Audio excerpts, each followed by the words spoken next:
ਸਤਿ ਸ਼੍ਰੀ ਅਕਾਲ ਜੀ। ਮੈਂ ਤੁਹਾਡਾ ਸਤਿੰਦਰ ਬਿਰਕ ਤੇ ਆਪਾਂ ਗੱਲ ਕਰ ਰਹੇ ਹਾਂ ਜੀ ਕੇਅਰ ਏਸ਼ੀਆ ਟੀਵੀ ਵੱਲੋਂ।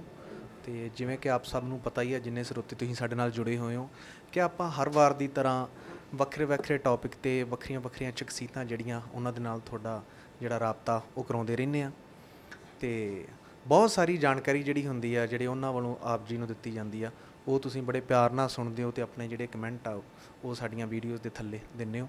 ਤੇ ਇੱਦਾਂ ਹੀ ਬਹੁਤ ਸਾਰੇ ਜਿੰਨੇ ਮਿੱਤਰ, ਉਹਨਾਂ ਦਾ ਸੁਜੈਸ਼ਨ ਸੀ ਕਿ ਜਿਹੜੇ ਲਿਖਾਰੀ ਇੱਕ ਜਿਹੜੇ ਹੁੰਦੇ ਆ ਜੀ, ਜਿਹਨਾਂ ਨੂੰ ਆਪਾਂ ਕਹਿੰਦੇ ਹਾਂ ਕਿ ਪੰਜਾਬ ਦਾ ਇੱਕ ਬਹੁਤ ਵੱਡਾ ਧੁਰਾ ਹੈ, ਜਿਹਦੇ ਵਿੱਚ ਲਿਟਰੇਚਰ ਜਿਹੜਾ ਆਉਂਦਾ ਆ, ਤਾਂ ਜਿਹੜੇ ਰਾਈਟਰ ਹੁੰਦੇ ਆ ਜੀ, ਉਹ ਇਸ ਦੇ ਵਿੱਚ ਬਹੁਤ ਵੱਡਾ ਜਿਹੜਾ ਅਹਿਮ ਰੋਲ ਅਦਾ ਕਰਦੇ ਆ।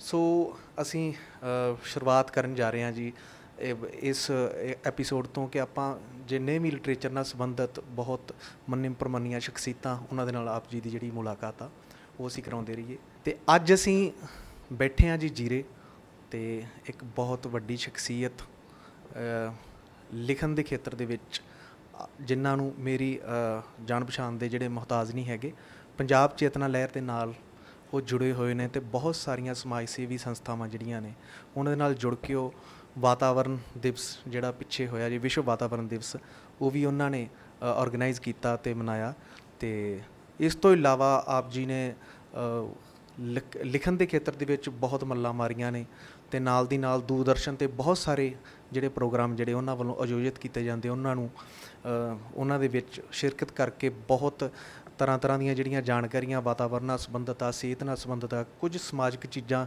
ਜਿਨ੍ਹਾਂ ਨੂੰ ਅਸੀਂ ਮਿਸ ਕਰ ਰਹੇ ਹਾਂ, ਉਹਨਾਂ ਦੇ ਨਾਲ ਸੰਬੰਧਿਤ ਜਾਣਕਾਰੀਆਂ ਜਿਹੜੀਆਂ ਉਹਨਾਂ ਨੇ ਦਿੱਤੀਆਂ ਨੇ। ਸੋ ਮੇਰੀ ਮੁਰਾਦ ਆ ਜੀ ਡਾਕਟਰ ਗੁਰਚਰਨ ਸਿੰਘ ਨੂਰਪੁਰ, ਅਤੇ ਅੱਜ ਆਪਾਂ ਡਾਕਟਰ ਸਾਹਿਬ ਦੇ ਨਾਲ ਬੈਠੇ ਹਾਂ। ਡਾਕਟਰ ਸਾਹਿਬ ਸਤਿ ਸ਼੍ਰੀ ਅਕਾਲ ਜੀ। ਸਤਿ ਸ਼੍ਰੀ ਅਕਾਲ। ਅਤੇ ਡਾਕਟਰ ਸਾਹਿਬ ਨਾਲ ਗੱਲ ਕਰਨ ਤੋਂ ਪਹਿਲਾਂ ਮੈਂ ਥੋੜ੍ਹਾ ਜਿਹਾ ਜ਼ਿਕਰ ਕਰਾਂ ਕਿ ਅੱਜ ਉਹਨਾਂ ਨਾਲ ਅਸੀਂ ਕਿਸ ਵਿਸ਼ੇ 'ਤੇ ਗੱਲ ਕਰਨੀ ਆ। ਡਾਕਟਰ ਸਾਹਿਬ, ਮੈਂ ਨਾ ਪਹਿਲਾਂ ਜਿੰਨੀਆਂ ਕਿ ਮੈਂ ਚਲੋ ਤੁਹਾਡੇ ਜਿੰਨੀਆਂ ਕਿਤਾਬਾਂ ਤਾਂ ਨਹੀਂ ਪੜ੍ਹੀਆਂ, ਪਰ ਜਿੰਨਾ ਕੁ ਥੋੜ੍ਹੇ ਬਹੁਤ ਕਈ ਨਾ ਟਾਈਮ ਮਿਲਦਾ ਸੀ ਅਤੇ ਆਊਟ ਆਫ ਸਿਲੇਬਸ ਕਈ ਚੀਜ਼ਾਂ ਪੜ੍ਹਨ ਦਾ ਮੌਕਾ ਮਿਲਦਾ ਸੀ, ਤਾਂ ਮੈਂ ਪੜ੍ਹਿਆ ਸੀ ਕਿ ਯੂਨਾਨ ਦੇ 4 ਥੰਮ ਆ ਜੀ, ਠੀਕ ਹੈ ਜੀ, ਜਿਨ੍ਹਾਂ ਦੇ ਵਿੱਚ 4 ਥੰਮਾਂ ਦੇ ਵਿੱਚ ਸਿਕੰਦਰ ਦਾ ਨਾਮ ਅਸੀਂ ਸਾਰੇ ਤਕਰੀਬਨ ਜਾਣਦੇ ਹਾਂ, ਕਿ ਸਾਡੀਆਂ ਜਿੰਨੀਆਂ ਵੀ ਗਾਥਾਵਾਂ ਉਹਨਾਂ ਦੇ ਵਿੱਚ ਸਿਕੰਦਰ ਦਾ ਨਾਮ ਆਉਂਦਾ। ਅਰਸਤੂ ਹੋਇਆ ਜੀ, ਪਲੈਟੋ ਹੋਇਆ ਜਿਹੜਾ ਸਿਕੰਦਰ ਦਾ ਚੇਲਾ ਸੀ, ਅਤੇ ਇਵੇਂ ਕਰਕੇ ਇੱਕ ਸੁਕਰਾਤ ਹੋਇਆ ਜੀ।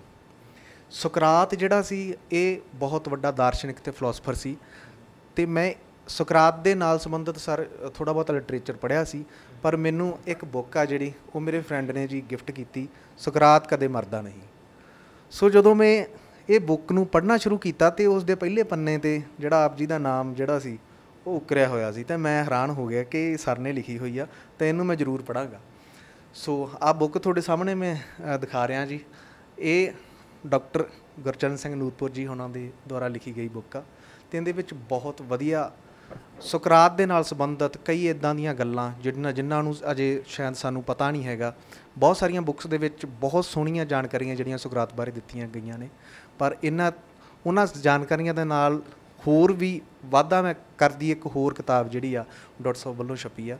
ਸੋ ਆਪਾਂ ਇਸ ਕਿਤਾਬ ਦੇ ਨਾਲ ਸੰਬੰਧਿਤ ਬਹੁਤ ਸਾਰੀ ਜਿਹੜੀ ਅਹਿਮ ਜਾਣਕਾਰੀ ਆ ਉਹ ਆਪ ਸਭ ਦੇ ਨਾਲ ਡਾਕਟਰ ਸਾਹਿਬ ਤੋਂ ਸਾਂਝੀ ਕਰਵਾਵਾਂਗੇ। ਸੋ ਡਾਕਟਰ ਸਾਹਿਬ, ਬਹੁਤ ਬਹੁਤ ਸਵਾਗਤ ਆ ਜੀ ਸਾਡੀ ਟੀਮ ਵੱਲੋਂ ਆਪ ਜੀ ਦਾ। ਧੰਨਵਾਦ। ਸੁਕਰਾਤ ਬਾਰੇ ਕਿਤਾਬ ਜਿਹੜੀ ਸੀ ਉਹ ਮੇਰਾ ਲਿਖਣ ਦਾ ਕੋਈ ਵਿਚਾਰ ਨਹੀਂ ਹੈਗਾ ਸੀ, ਪਰ ਸੁਕਰਾਤ ਦੇ ਬਾਰੇ 'ਚ ਮੈਂ ਇਹ ਕਹਿ ਸਕਦਾ ਕਿ ਦੁਨੀਆ ਦੇ ਵਿੱਚ ਉਂਗਲਾਂ 'ਤੇ ਗਿਣੀਆਂ ਜਾਣ ਵਾਲੀਆਂ ਜਿਹੜੀਆਂ ਪ੍ਰਮੁੱਖ ਸ਼ਖਸੀਅਤਾਂ ਹੋਈਆਂ, ਜਿਨ੍ਹਾਂ ਦੇ ਵਿਚਾਰਾਂ ਨੇ ਪੂਰੀ ਦੁਨੀਆ ਨੂੰ ਸਭ ਤੋਂ ਵੱਧ ਪ੍ਰਭਾਵਿਤ ਕੀਤਾ, ਸੁਕਰਾਤ ਉਹਨਾਂ ਦੇ ਵਿੱਚੋਂ ਇੱਕ ਬਹੁਤ ਵੱਡੀ ਮਹਾਨ ਹਸਤੀ ਹੋਇਆ। ਅਤੇ ਸੁਕਰਾਤ ਦੇ ਬਾਰੇ 'ਚ ਦੁਨੀਆ ਭਰ ਦੇ ਦੇਸ਼ਾਂ ਵਿੱਚ ਲੱਖਾਂ ਕਰੋੜਾਂ ਲੋਕਾਂ ਦੇ ਜ਼ਿਹਨ ਵਿੱਚ ਇਹ ਹੁੰਦਾ ਹੈ ਕਿ ਸੁਕਰਾਤ ਬਾਰੇ ਜਾਣਿਆ ਜਾਏ, ਸਮਝਿਆ ਜਾਏ, ਕਿਉਂਕਿ ਉਹ ਇੱਕ ਰਹੱਸਵਾਦੀ ਫਿਲੋਸਫਰ ਹੋਇਆ। ਅਤੇ ਮੈਂ 1912 ਦੇ ਵਿੱਚ ਉਹਨਾਂ ਦੇ ਬਾਰੇ ਇੱਕ ਆਰਟੀਕਲ ਲਿਖਿਆ ਅਜੀਤ ਅਖਬਾਰ ਦੇ ਵਿੱਚ। ਉਹ ਆਰਟੀਕਲ ਛਪਿਆ, ਬੜੀ ਪ੍ਰਮੁੱਖਤਾ ਦੇ ਨਾਲ ਉਹਨਾਂ ਨੇ ਛਾਪਿਆ। ਉਹ ਸੁਕਰਾਤ ਦੀ ਜ਼ਿੰਦਗੀ ਦੇ ਆਧਾਰਿਤ ਕੁਝ ਘਟਨਾਵਾਂ ਦੇ 'ਤੇ ਆਧਾਰਿਤ ਉਹ ਲੇਖ ਸੀ। ਅਤੇ ਜਦੋਂ ਹੀ ਮੈਂ ਉਹ ਲੇਖ ਪ੍ਰਕਾਸ਼ਿਤ ਹੋਇਆ, ਅਤੇ ਮੈਨੂੰ ਬਹੁਤ ਸਾਰੇ ਲੋਕਾਂ ਦੇ ਫੋਨ ਆਏ। ਅਕਸਰ ਮੈਂ ਲਿਖਦਾ ਅਤੇ ਲੋਕਾਂ ਦੇ ਫੋਨ ਆਉਂਦੇ ਰਹਿੰਦੇ ਆ, ਪਰ ਮੈਂ ਹੈਰਾਨ ਹੋਇਆ ਕਿ ਕਈ ਦਿਨ ਤੱਕ, ਮਹੀਨਿਆਂ ਤੱਕ ਸੁਕਰਾਤ ਬਾਰੇ ਫੋਨ ਆਉਂਦੇ ਰਹੇ। ਤੇ ਹਰ ਇੱਕ ਜਿਹੜਾ ਪਾਠਕ ਸੀ ਉਹਦੀ ਇਹ ਮੰਗ ਸੀ, ਉਹ ਪੁੱਛਦਾ ਸੀ ਕਿ ਸੁਕਰਾਤ ਬਾਰੇ ਕੋਈ ਕਿਤਾਬ ਨਹੀਂ ਹੈਗੀ। ਤੇ ਉਦੋਂ ਮੇਰੇ ਜ਼ਿਹਨ 'ਚ ਚੱਲਣ ਲੱਗ ਪਿਆ ਕਿ ਸੁਕਰਾਤ ਬਾਰੇ ਕੋਈ ਕਿਤਾਬ ਪੰਜਾਬੀ ਵਿੱਚ ਹੋਣੀ ਚਾਹੀਦੀ ਹੈ। ਮੈਂ ਬਹੁਤ ਸਾਰੀਆਂ ਕਿਤਾਬਾਂ ਦੇਖੀਆਂ ਜਿਨ੍ਹਾਂ ਦੇ ਵਿੱਚ ਸੁਕਰਾਤ ਬਾਰੇ ਜਿਹੜੀ ਜਾਣਕਾਰੀ ਹੈ ਉਹ ਉਨੀ ਮੁਕੰਮਲ ਜਾਣਕਾਰੀ ਨਹੀਂ ਸੀ, ਤੇ ਮੇਰੇ ਦਿਮਾਗ 'ਚ ਚੱਲਦਾ ਰਿਹਾ। ਪਰ ਮੈਂ ਉਦੋਂ ਅਜੇ ਲਿਖਣ ਦਾ ਇਹ ਕੋਈ ਬਣਾਇਆ ਨਹੀਂ ਪ੍ਰੋਗਰਾਮ ਕਿ ਮੈਂ ਇਹਦੇ ਬਾਰੇ ਕਿਤਾਬ ਲਿਖਾਂ। ਪਰ ਉਸ ਸਮੇਂ ਤੋਂ ਮੇਰੇ ਦਿਮਾਗ 'ਚ ਚੱਲਣ ਲੱਗ ਪਿਆ ਕਿ ਸੁਕਰਾਤ ਬਾਰੇ ਕੋਈ ਕਿਤਾਬ ਹੋਣੀ ਚਾਹੀਦੀ ਹੈ। ਸਰ 2012 ਦੀ ਗੱਲ ਕਰ ਰਹੇ ਹੋ ਹੈ ਨਾ ਜੀ ਤੁਸੀਂ? ਤੇ ਇਹ ਤਾਂ ਸਰ ਕਾਫੀ ਲੰਬਾ ਪੁਰਾਣਾ ਸਮਾਂ, ਮਤਲਬ ਲਾ ਲਓ ਕਿ ਅੱਜ ਤੋਂ ਕੋਈ 10 ਸਾਲ ਪੁਰਾਣੀ ਗੱਲਬਾਤ ਆ ਜੀ। ਤੇ ਇਹ ਸਰ ਬੀਜ ਮਤਲਬ ਉਦੋਂ ਬੀਜਿਆ ਗਿਆ ਇਹ ਕਿਤਾਬ ਨੂੰ ਪਬਲਿਸ਼ ਕਰਾਉਣ ਦੇ ਲਈ, ਮਤਲਬ ਤੁਸੀਂ ਸ਼ੁਰੂਆਤ ਉਸ ਦਿਨ ਤੋਂ ਕਰ ਚੁੱਕੇ ਸੀ। ਤਾਂ ਇਹਦੇ ਪਿੱਛੇ ਮਤਲਬ ਆਪਾਂ ਇਹ ਕਹਿ ਸਕਦੇ ਹਾਂ ਕਿ ਬਹੁਤ ਲੰਮਾ ਸਮਾਂ ਹੈ। ਸੋ ਬਹੁਤ ਇੱਕ ਵੱਡੀ ਜਾਣਕਾਰੀ ਆ ਕਿ ਇਹ ਕਿਤਾਬ ਮਹੀਨੇ ਨਹੀਂ ਲਏ, ਇਸ ਕਿਤਾਬ ਨੂੰ ਲਿਖਣ ਦੇ ਲਈ ਸਾਲ ਲੱਗੇ ਆ। ਸੋ ਸਾਨੂੰ ਸਾਰਿਆਂ ਨੂੰ ਪੜ੍ਹਨ ਦੀ ਲੋੜ ਆ ਕਿ ਇਹਦੇ ਵਿੱਚ ਕੀ ਐਵੇਂ ਦੀਆਂ ਚੀਜ਼ਾਂ ਹੋਣਗੀਆਂ, ਕਿਵੇਂ ਦੇ ਤੱਥ ਹੋਣਗੇ ਜਿਹੜੇ ਇਸ ਕਿਤਾਬ ਦੇ ਵਿੱਚ ਸ਼ਾਮਲ ਨੇ। ਸਰ ਕੁਝ ਕੁ ਵਿੱਚੋਂ ਚੁਣੀਂਦੀਆਂ ਜਿਹੜੀਆਂ ਗੱਲਾਂ ਨੇ ਉਹ ਸਾਨੂੰ ਦੱਸੋ ਸਾਡੇ ਸਰੋਤਿਆਂ ਨੂੰ ਵੀ ਇਹ ਕਿਤਾਬ ਦੇ ਵਿੱਚ ਮੈਂ ਸਭ ਤੋਂ ਪਹਿਲਾਂ ਕਿਤਾਬ ਬਾਰੇ ਦੱਸਣਾ ਚਾਹੁੰਦਾ ਕਿ ਫਿਰ ਸੰਨ 2013 ਦੇ ਵਿੱਚ ਮੈਂ ਇਹ ਕਿਤਾਬ ਨੂੰ ਲਿਖਣ ਵਾਸਤੇ ਤਿਆਰੀ ਕੀਤੀ। ਤੇ ਉਦੋਂ ਤੋਂ ਮੈਂ ਸੁਕਰਾਤ ਬਾਰੇ ਜਿਹੜੀਆਂ ਵੱਖ-ਵੱਖ ਸਰੋਤਾਂ ਤੋਂ ਜਾਣਕਾਰੀਆਂ ਜਿਹੜੀਆਂ ਇਕੱਠੀਆਂ ਕਰਨੀਆਂ ਸ਼ੁਰੂ ਕਰ ਦਿੱਤੀਆਂ। ਮੈਂ ਸੁਕਰਾਤ ਬਾਰੇ ਪੰਜਾਬੀ, ਹਿੰਦੀ ਤੇ ਹੋਰ ਵੀ ਭਾਸ਼ਾਵਾਂ ਵਿੱਚ ਜੋ ਵੀ ਥੋੜ੍ਹਾ ਬਹੁਤਾ ਗਿਆਨ ਮਿਲਦਾ ਸੀ, ਜੋ ਮੈਂ ਪੜ੍ਹ ਸਕਦਾ ਸੀ, ਮੇਰੀ ਪਹੁੰਚ ਸੀ, ਉਹ ਮੈਂ ਇਕੱਠਾ ਕਰਨ ਦੀ ਕੋਸ਼ਿਸ਼ ਕੀਤੀ। ਪਰ ਮੈਂ ਦੇਖਿਆ ਕਿ ਹਿੰਦੀ ਤੇ ਪੰਜਾਬੀ ਦੇ ਵਿੱਚ ਸੁਕਰਾਤ ਬਾਰੇ ਬਹੁਤਾ ਕੁਝ ਨਹੀਂ ਮਿਲਦਾ। ਸੁਕਰਾਤ ਬਾਰੇ ਜਿਹੜੀਆਂ ਪੰਜਾਬੀ ਦੇ ਵਿੱਚ ਛਪੀਆਂ ਹੈ, ਜਿਹੜੀਆਂ ਕਿਤਾਬਾਂ ਛਪੀਆਂ, ਕੁਝ ਇੱਕਾ ਦੁੱਕਾ ਕਿਤਾਬਾਂ ਨੇ, ਉਹਨਾਂ ਦੇ ਵਿੱਚ ਵੀ ਇੱਕ ਤਰ੍ਹਾਂ ਨਾਲ ਉਹ ਕਾਪੀ ਪੇਸਟ ਕੀਤਾ ਹੋਇਆ ਹੈ। ਜਿਹੜੀਆਂ ਪਲੈਟੋ ਦੀ ਜਿਹੜੀ ਕਿਤਾਬ ਹੈਗੀ ਹੈ ਰਿਪਬਲਿਕ, ਤੇ ਇਸ ਤਰ੍ਹਾਂ ਉਹਨਾਂ ਦੇ ਕੁਝ ਜਿਹੜੇ ਡਾਇਲੋਗ ਹੈਗੇ ਆ, ਜਾਂ ਫੀਡੋ ਤੇ ਕ੍ਰਾਈਟੋ ਦੇ ਜਿਹੜੇ ਡਾਇਲੋਗ ਹੈਗੇ ਆ, ਉਹਨਾਂ ਦਾ ਹੀ ਕਾਪੀ ਪੇਸਟ ਜਿਹੜਾ ਉਹ ਕਿਤਾਬਾਂ ਦੇ ਵਿੱਚ ਮਿਲਦਾ। ਸੋ ਉਹਦੇ ਤੋਂ ਪਾਠਕ ਨੂੰ ਕੋਈ ਜਿਵੇਂ ਉਹ ਸੁਕਰਾਤ ਬਾਰੇ ਜਾਣਨਾ ਚਾਹੁੰਦਾ, ਉਹ ਉਸ ਤਰ੍ਹਾਂ ਦੀ ਬਹੁਤ ਵੱਡੀ ਜਾਣਕਾਰੀ ਨਹੀਂ ਮਿਲਦੀ।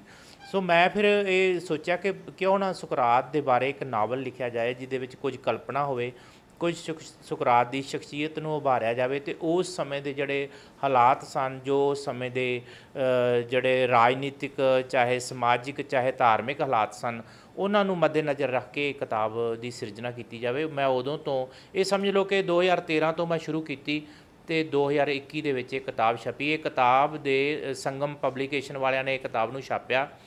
ਉਹਨਾਂ ਨੇ ਮੈਂ ਉਹਨਾਂ ਨੂੰ ਕਿਹਾ ਸੀ ਕਿ ਮੈਨੂੰ ਇਸ ਕਿਤਾਬ ਨੂੰ, ਤੇ ਮੈਂ ਬਹੁਤ ਮਿਹਨਤ ਕੀਤੀ ਹੈ, ਮੈਨੂੰ ਇਸ ਕਿਤਾਬ ਲਈ ਕੁਝ ਨਾ ਕੁਝ ਇਹਦਾ ਦਿੱਤਾ ਜਾਵੇ, ਇਹਦੀ ਰਾਇਲਟੀ ਦਿੱਤੀ ਜਾਵੇ। ਉਹ ਮੇਰੇ ਦੋਸਤ ਨੇ ਅਸ਼ੋਕ ਗਰਗ ਸਾਹਿਬ, ਉਹ ਕਹਿੰਦੇ ਰਾਇਲਟੀ ਤਾਂ ਨਹੀਂ ਦੇ ਸਕਦੇ, ਪਰ ਕਿਤਾਬ ਨੂੰ ਇੰਨਾ ਵਧੀਆ ਅਸੀਂ ਬਣਾਵਾਂਗੇ, ਇੰਨਾ ਵਧੀਆ ਛਾਪਾਂਗੇ ਕਿ ਲੋਕ ਜਿਹੜਾ ਕਿਤਾਬ ਫੜੇਗਾ ਉਹ ਵਾਪਸ ਨਹੀਂ ਜਾਏਗਾ ਛੱਡ ਕੇ ਇਹਨੂੰ।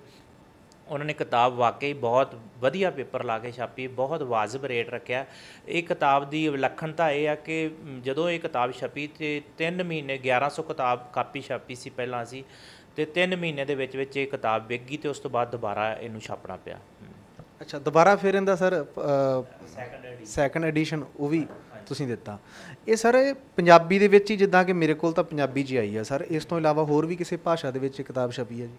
ਨਹੀਂ, ਜਿਹੜੀ ਇਹਦਾ ਕੋਈ ਅਨੁਵਾਦ ਅਜੇ ਨਹੀਂ ਹੋਇਆ, ਸ਼ਾਇਦ ਜਲਦੀ ਅਸੀਂ ਇਹਦੇ ਬਾਰੇ ਜਿਹੜਾ ਸ਼ਾਹਮੁਖੀ ਦੇ ਵਿੱਚ ਅਸੀਂ ਕੋਸ਼ਿਸ਼ ਕਰ ਰਹੇ ਹਾਂ ਕਿ ਪਾਕਿਸਤਾਨ ਦੇ ਵਿੱਚ ਸ਼ਾਹਮੁਖੀ ਦੇ ਵਿੱਚ ਕੁਝ ਮੇਰੇ ਦੋਸਤਾਂ ਨੇ ਮੰਗਵਾਈ ਹੈ ਕਿਤਾਬ, ਇਹਦੀ PDF ਕਾਪੀ, ਤੇ ਸ਼ਾਇਦ ਉਧਰ ਇਹ ਸ਼ਾਹਮੁਖੀ ਦੇ ਵਿੱਚ ਛਪੇਗੀ। ਹਾਂਜੀ। ਅੱਛਾ ਜੀ ਸਰ, ਇਹ ਕਿਸੇ ਪਲੇਟਫਾਰਮ ਤੇ ਐਜ਼ ਅ PDF ਵੀ ਪਈ ਆ, ਬੇਸ਼ੱਕ ਪੇਡ ਹੀ ਹੋਵੇ? ਹਾਂਜੀ, ਨਹੀਂ, ਉਹ ਇਹਦੇ ਬਾਰੇ ਮੈਨੂੰ ਨਹੀਂ ਪਤਾ, ਪਰ PDF ਸਾਡੇ ਕੋਲ ਹੈਗੀ ਹੈ, ਪ੍ਰਕਾਸ਼ਕ ਕੋਲ ਵੀ ਹੈਗੀ ਹੈ। ਪਰ ਸਾਡੀ ਕੋਸ਼ਿਸ਼ ਹੁੰਦੀ ਹੈ ਕਿ PDF ਤੇ ਓਨੇ ਵਧੀਆ ਢੰਗ ਨਾਲ ਨਹੀਂ ਪੜ੍ਹਿਆ ਜਾਂਦਾ ਜਿੰਨੀ ਵਧੀਆ ਢੰਗ ਨਾਲ ਅਸੀਂ ਕਿਤਾਬ ਨੂੰ ਪੜ੍ਹਦੇ ਹਾਂ। ਕਿਤਾਬ ਬਾਰੇ ਮੈਂ ਕਹਿ ਸਕਦਾ ਕਿ ਇਹ ਕਿਤਾਬ ਰੱਖਣ ਵਾਲੀ ਕਿਤਾਬ ਹੈ। ਇਹ ਕਿਤਾਬ ਉਸ ਤਰ੍ਹਾਂ ਦੀ ਨਹੀਂ ਕਿ ਅਸੀਂ ਇੱਕ ਜਾਣੇ ਨੇ ਪੜ੍ਹੀ ਤੇ ਉਹ ਫਿਰ ਕਿਸੇ ਹੋਰ ਨੂੰ ਦੇ ਦੇ, ਕਿਸੇ ਹੋਰ ਨੂੰ ਦੇ ਦੇ ਕਿ ਪੜ੍ਹੋ। ਕਿਤਾਬਾਂ ਕਈ ਤਰ੍ਹਾਂ ਦੀਆਂ ਹੁੰਦੀਆਂ, ਪਰ ਇਹ ਉਹਨਾਂ ਕਿਤਾਬਾਂ 'ਚੋਂ ਜਿਹੜੀ ਇੱਕ ਤਰ੍ਹਾਂ ਨਾਲ ਮੈਂ ਆਪਦੀ ਸਿਫਤ ਆਪਦੇ ਮੂੰਹ ਕਰਨਾ ਵੀ ਚੰਗਾ ਨਹੀਂ ਲੱਗਦਾ, ਪਰ ਮੈਂ ਮੇਰੇ ਦੋਸਤ ਨੇ ਬੜੇ ਵੱਡੇ ਨਾਟਕਕਾਰ ਨੇ ਤਰਲੋਚਨ ਸਿੰਘ। ਤਰਲੋਚਨ ਸਿੰਘ ਇੱਕ ਦਿਨ ਇਹ ਕਿਤਾਬ ਕਿਸੇ ਬੁੱਕ ਸਟਾਲ ਤੋਂ ਖਰੀਦ ਰਿਹਾ ਸੀ, ਤੇ ਉਹਨਾਂ ਨੇ ਮੈਨੂੰ ਪੁੱਛਿਆ, ਮੈਨੂੰ ਸਿੱਧਾ ਸਵਾਲ ਕੀਤਾ, ਗੁਰਚਰਨ ਨੇ ਇਹ ਕਿਤਾਬ ਮੈਨੂੰ ਕਿਉਂ ਪੜ੍ਹਨੀ ਚਾਹੀਦੀ ਹੈ? ਮੈਂ ਕਿਹਾ ਇਹ ਇਸ ਕਰਕੇ ਪੜ੍ਹਨੀ ਚਾਹੀਦੀ ਹੈ ਕਿ ਬੰਦੇ ਦੀ ਸ਼ਖਸੀਅਤ ਨੂੰ ਬਦਲ ਦੇਣ ਦਾ ਮਾਦਾ ਰੱਖਦੀ ਹੈ। ਸੋ ਮੈਂ ਇਹ ਕਹਿ ਸਕਦਾ ਕਿ ਇਹ ਕਿਤਾਬ ਨੂੰ ਪੜ੍ਹ ਲੈਣਾ, ਜਿਹੜੀ ਸਮਝ ਲਓ ਕਿ 200 ਪੰਨੇ ਦੀ ਕਿਤਾਬ ਹੈ, ਇਹਨੂੰ ਪੜ੍ਹ ਲੈਣਾ ਤਕਰੀਬਨ 10 ਕਿਤਾਬਾਂ ਦੇ ਪੜ੍ਹਨ ਵਰਗਾ ਹੈ। ਠੀਕ ਹੈ ਜੀ, ਕਿਉਂਕਿ ਮੈਨੂੰ ਲੱਗਦਾ ਕਿ ਕਿਤਾਬ ਦੇ ਵਿੱਚ ਜਿਹੜੀਆਂ ਜਾਣਕਾਰੀਆਂ ਜੀ ਹੈ ਨਾ, ਉਹ ਜਿਹੜਾ 10 ਸਾਲ ਦਾ ਟਾਈਮ ਤੁਸੀਂ ਲਿਆ, ਉਹ ਵੱਖ-ਵੱਖ ਜਿਹੜੇ ਸੋਰਸਿੰਗ ਆ ਜਾਂ ਸਰੋਤ ਆ ਉਹਨਾਂ ਤੋਂ ਤੁਸੀਂ ਇਕੱਠੀ ਕੀਤੀ। ਇਹ ਸਰ ਇਹ ਮਤਲਬ ਕਿੰਨਾ ਕੁ ਇਹਦੇ ਵਿੱਚ, ਜਿਵੇਂ ਕਿ ਆਪ ਜੀ ਨੇ ਦੱਸਿਆ ਕਿ ਇੱਕ ਨਾਵਲ ਵੀ ਹੈ ਨਾ ਇਹਦੇ ਵਿੱਚ as a novel the mood ਬਣਾ ਕੇ ਛਾਪੀ ਗਈ ਆ, ਇਹਦੇ ਵਿੱਚ ਕਿੰਨੇ ਕੁ % ਆ ਜਿਹੜਾ ਮਤਲਬ ਨਾਵਲ ਦਾ ਕੰਟੈਂਟ ਆ, ਅਤੇ ਬਾਕੀ ਜਿਹੜਾ ਆਪਾਂ ਸੁਕਰਾਤ ਦੇ ਨਾਲ ਸੰਬੰਧਿਤ ਜਿਹੜੀਆਂ ਸਿੱਖਿਆਵਾਂ ਆਪਾਂ ਕਹਿ ਸਕਦੇ ਹਾਂ ਵੀ ਉਹਨਾਂ ਨੂੰ ਵੀ ਗ੍ਰਹਿਣ ਕਰ ਸਕਦੇ ਹਾਂ? ਅਸੀਂ ਕਹਿ ਸਕਦੇ ਹਾਂ ਕਿ ਅੱਧਾ ਅੱਧਾ ਹੈਗਾ। ਅੱਧੀ ਕੁ ਕਿਤਾਬ ਦੇ ਵਿੱਚ ਮੇਰੀ ਕਲਪਨਾ ਹੈ ਅਤੇ ਅੱਧਾ ਕੁ ਸੁਕਰਾਤ ਦੀ ਜ਼ਿੰਦਗੀ ਸੰਬੰਧੀ ਸੱਚ ਹੈ। ਸੁਕਰਾਤ ਦੀ ਜ਼ਿੰਦਗੀ ਦੇ ਨਾਲ ਜਿਹੜੀਆਂ ਬੜੀਆਂ ਰੌਚਕ ਕਹਾਣੀਆਂ ਹੈ, ਜਿਵੇਂ ਮੈਂ ਇੱਕ ਕਹਾਣੀ ਤੁਹਾਨੂੰ ਸੁਣਾਉਣਾ ਕਿ ਇੱਕ ਦਿਨ ਸੁਕਰਾਤ ਆਪਣੇ ਚੇਲਿਆਂ ਦੇ ਨਾਲ ਗੱਲ ਕਰ ਰਿਹਾ ਸੀ, ਅਤੇ ਗੱਲ ਕਰਦਿਆਂ ਕਰਦਿਆਂ ਗੱਲ ਇਸ ਮੁਕਾਮ 'ਤੇ ਆ ਗਈ ਕਿ ਬੰਦੇ ਦੀ ਜ਼ਿੰਦਗੀ ਵਾਸਤੇ ਸਭ ਤੋਂ ਅਹਿਮ ਪ੍ਰਾਪਤੀ ਕੀ ਹੋ ਸਕਦੀ ਹੈ। ਅਤੇ ਉਹਦੇ ਇੱਕ ਚੇਲੇ ਨੇ ਕਿਹਾ ਕਿ ਰਾਜ ਭਾਗ ਦੇ ਵਿੱਚ ਬਹੁਤ ਵੱਡਾ ਅਹੁਦਾ ਲੈ ਲੈਣਾ ਸਭ ਤੋਂ ਵੱਡੀ ਪ੍ਰਾਪਤੀ ਹੁੰਦੀ ਹੈ।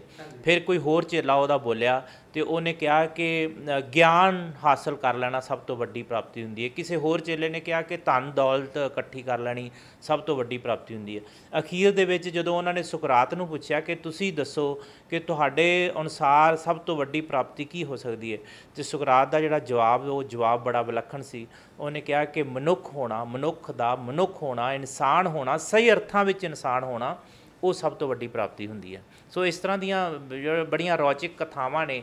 ਉਹ ਕਥਾਵਾਂ ਦੀ ਮਤਲਬ ਲੜੀ ਨੂੰ ਅੱਗੇ ਲੈ ਕੇ ਜਿਹੜੀ ਸਾਰੀ ਗੱਲਬਾਤ ਵਿੱਚ ਚੱਲਦੀ ਹੈ, ਅਤੇ ਵਿੱਚ ਦ੍ਰਿਸ਼ ਚਿੱਤਰਨ ਹੈ, ਕਰੈਕਟਰ ਨੇ ਵੱਖ-ਵੱਖ ਤਰ੍ਹਾਂ ਦੇ, ਅਤੇ ਵੱਖ-ਵੱਖ ਤਰ੍ਹਾਂ ਦਾ ਮਤਲਬ ਉਸ ਵੇਲੇ ਦਾ ਜੋ ਖਾਣ ਪੀਣ ਸੀ, ਜੋ ਰਹਿਣ ਸਹਿਣ ਸੀ, ਉਹ ਸਾਰੇ 'ਤੇ ਬੜਾ ਡੂੰਘੀ ਸੋਚ ਵਿਚਾਰ ਕਰਕੇ ਖੋਜ ਕਰਕੇ ਮਤਲਬ ਕਿ ਕਿਤਾਬ ਦਾ ਅਸੀਂ ਰੂਪ ਦਿੱਤਾ। ਸਰ ਇਹਦੇ ਵਿੱਚ ਜਿਹੜੇ ਤੁਸੀਂ ਕਰੈਕਟਰ ਜਿਹੜੇ ਲਿਖੇ ਆ ਜੀ, ਉਹ ਕੁਝ ਕੁ ਤਾਂ ਜਿਹੜੇ ਸੁਕਰਾਤ ਦੇ ਨਾਲ ਹੋਣਗੇ ਜੀ ਪੱਕੇ, ਜਿਹੜੇ ਬਾਕੀ ਕਿਤਾਬਾਂ 'ਚ ਵੀ ਮਿਲਦੇ ਨੇ, ਕੀ ਇਹਦੇ ਵਿੱਚ ਕੁਝ ਕਾਲਪਨਿਕ ਕਰੈਕਟਰ ਵੀ ਤੁਸੀਂ ਐਡ ਕੀਤੇ ਆ? ਹਾਂਜੀ ਬਿਲਕੁਲ, ਕਾਲਪਨਿਕ ਕਰੈਕਟਰ ਤੋਂ ਬਗੈਰ ਮੈਨੂੰ ਲੱਗਿਆ ਕਿ ਗੱਲ ਨਹੀਂ ਬਣਦੀ। ਕਾਲਪਨਿਕ ਕਰੈਕਟਰ ਜਿਹੜੇ ਨੇ, ਉਹ 2 ਮੇਨ ਕਰੈਕਟਰ ਨੇ ਜਿਹੜੇ ਜੈਨੂਅਸ ਅਤੇ ਨੀਲਮ, ਉਹ ਇੱਕ ਤਰ੍ਹਾਂ ਨਾਲ ਕਿਤਾਬ ਦਾ ਧੁਰਾ ਨੇ। ਉਹ ਮੇਰੇ ਕਾਲਪਨਿਕ ਜਿਹੜੇ ਕਰੈਕਟਰ ਹੈਗੇ ਆ। ਸੋ ਉਹਨਾਂ ਦੀ ਬੇਸਿਕ ਤੌਰ 'ਤੇ ਤਾਂ ਸਾਰੀ ਗੱਲਬਾਤ ਸੁਕਰਾਤ ਦੁਆਲੇ ਹੀ ਘੁੰਮਦੀ ਹੈ। ਕਿਤਾਬ ਦੇ 20 ਕਾਂਡ ਨੇ, ਅਤੇ 20 ਕਾਂਡ ਦੇ ਵਿੱਚ ਹਰ ਇੱਕ ਦੇ ਵਿੱਚ ਸੁਕਰਾਤ ਦਾ ਜ਼ਿਕਰ ਹੈ, ਕਿਤੇ ਕਹਾਣੀ ਇੱਧਰ ਉੱਧਰ ਭਟਕਦੀ ਨਹੀਂ। ਉਸ ਸਮੇਂ ਦੇ ਜਿਹੜੇ ਹਾਲਾਤ ਸੀ, ਜਾਂ ਉਸ ਵੇਲੇ ਜਿਹੜਾ ਜਿਹਨੂੰ ਹੁਣ ਪਹਿਲਾਂ ਅਸੀਂ ਯੂਨਾਨ ਕਹਿੰਦੇ ਸੀ, ਹੁਣ ਅਸੀਂ ਗਰੀਸ ਕਹਿ ਦਿੰਦੇ ਹਾਂ। ਗਰੀਸ ਦੇਸ਼ ਦਾ ਜਿਹੜਾ ਆਲਾ ਦੁਆਲਾ ਸੀ, ਕਿਸ ਤਰ੍ਹਾਂ ਸਮੁੰਦਰੀ ਤੱਟ ਅਤੇ ਜਿਹੜੇ ਟਾਪੂਆਂ ਦਾ ਇੱਕ ਤਰ੍ਹਾਂ ਨਾਲ ਦੇਸ਼ ਹੈ, ਕਿਵੇਂ ਸਪਾਰਟਾ ਦੇ ਨਾਲ ਉਹਨਾਂ ਦੀ ਸਾਰੀ ਜਿਹੜੀ ਖਿੱਚੋਤਾਣ ਰਹੀ ਸੀ, ਅਤੇ ਕਿਵੇਂ ਜਦੋਂ ਸੁਕਰਾਤ ਦਾ ਸਮਾਂ ਸੀ ਉਸ ਕਾਲ ਦੌਰਾਨ ਕਿਵੇਂ ਕ੍ਰੀਟੀਅਸ ਹਕੂਮਤ ਅਤੇ ਹੋਰ ਜਿਹੜੀਆਂ ਹਕੂਮਤਾਂ ਸੀ ਉਹ ਲੋਕਾਂ 'ਤੇ ਕਿਵੇਂ ਜ਼ੁਲਮ ਸਿਤਮ ਢਾ ਰਹੀਆਂ ਸਨ। ਇਹ ਸਾਰਾ ਕੁਝ ਕਹਾਣੀ ਦੇ ਵਿੱਚ ਆਉਂਦਾ ਹੈ, ਅਤੇ ਇਹਦੇ ਨਾਲ ਦੀ ਨਾਲ ਕਹਾਣੀ ਨੂੰ ਬਹੁਤ ਬੋਝਲ ਨਾ ਬਣੇ, ਇਸ ਵਾਸਤੇ ਕਹਾਣੀ ਨੂੰ ਰੌਚਕ ਤੋਂ ਰੌਚਕ ਬਣਾਉਣ ਦੀ ਵੀ ਕੋਸ਼ਿਸ਼ ਕੀਤੀ ਗਈ ਹੈ। ਬਿਲਕੁਲ ਸਰ, ਬਹੁਤ ਵਧੀਆ ਜਾਣਕਾਰੀ ਆ। ਬਾਕੀ ਸਰ ਤੁਸੀਂ ਥੋੜ੍ਹਾ ਜਿਹਾ ਸਾਰੇ ਦਰਸ਼ਕਾਂ ਨੂੰ ਇਹ ਦੱਸੋ ਕਿ ਸੁਕਰਾਤ ਅਸਲ ਦੇ ਵਿੱਚ, ਜੇ ਤੁਹਾਡੇ ਹਿਸਾਬ ਦੇ ਨਾਲ ਉਹਨਾਂ ਦਾ ਮਤਲਬ ਕਰੈਕਟਰ ਅਸੈਸੀਨੇਸ਼ਨ, ਮਤਲਬ ਕਿ ਜੇ ਆਪਾਂ ਉਹਨਾਂ ਦਾ ਐਂ ਕਹਿ ਲਈਏ ਵੀ ਕਿੱਦਾਂ ਦਾ ਉਹ ਕਰੈਕਟਰ ਸੀ, ਕਿਹੜੀ ਚੀਜ਼ ਖਾਸ ਸੀ ਜਿਹੜੀ ਬਹੁਤ ਸਾਰੇ ਲੋਕਾਂ ਨੂੰ ਪ੍ਰਭਾਵਿਤ ਕਰਦੀ ਸੀ? ਕਿਉਂਕਿ ਜਿਹੜੇ ਉਹਨਾਂ ਦੇ ਉਹਨਾਂ ਦੇ ਜਾਣ ਤੋਂ ਬਾਅਦ ਕਿੰਨੇ ਫੋਲੋਅਰ ਜਿਹੜੇ ਹੋਏ ਆ, ਜਿਨ੍ਹਾਂ ਲੋਕਾਂ ਨੂੰ ਬਾਅਦ 'ਚ ਪਤਾ ਲੱਗਾ ਉਹਨਾਂ ਦੀ ਮੌਤ ਤੋਂ ਬਾਅਦ ਕਿ ਉਹ ਐਡੇ ਵੱਡੇ ਮਹਾਨ ਦਾਰਸ਼ਨਿਕ ਜਿਹੜੇ ਅਸੀਂ ਗਵਾ ਲਏ ਆ। ਉਹ ਇੱਦਾਂ ਦੀ ਕਿਹੜੀ 2-3 ਚੀਜ਼ਾਂ ਸੀ ਜਿਹੜੀਆਂ ਸੁਕਰਾਤ ਦੇ ਵਿੱਚ ਵੱਖਰੀਆਂ ਸੀ ਸਰ? ਸੁਕਰਾਤ ਬਾਰੇ 'ਚ ਅਸੀਂ ਕਹਿ ਸਕਦੇ ਹਾਂ ਕਿ ਸੁਕਰਾਤ ਅਜਿਹਾ ਪਹਿਲਾ ਦਾਰਸ਼ਨਿਕ ਸੀ ਕਿ ਜਿਹਨੇ ਆਪਣੇ ਸਮਿਆਂ ਦੌਰਾਨ ਇਹ ਕਿਹਾ ਕਿ ਸਾਨੂੰ ਪੇਤਲੀ ਪੱਧਰ 'ਤੇ ਜ਼ਿੰਦਗੀ ਨਹੀਂ ਜਿਉਣੀ ਚਾਹੀਦੀ, ਅਤੇ ਸਾਨੂੰ ਹਰ ਸਮੇਂ ਇਹ ਕੋਸ਼ਿਸ਼ ਕਰਨੀ ਚਾਹੀਦੀ ਹੈ ਕਿ ਅਸੀਂ ਸੱਚ ਦੀ ਤਹਿ ਤੱਕ ਜਾਈਏ। ਉਸ ਸਮੇਂ ਦੌਰਾਨ ਜਿਹੜਾ ਉਹਦੀ ਮੌਤ ਦੇ ਚਾਹੇ 3 ਕਾਰਨ ਸਨ, ਜਿਹਦੀ ਉਹਨੂੰ ਸਜ਼ਾ ਮਿਲੀ ਅਤੇ ਜ਼ਹਿਰ ਦਾ ਪਿਆਲਾ ਦੇ ਕੇ ਮਾਰ ਦਿੱਤਾ ਗਿਆ।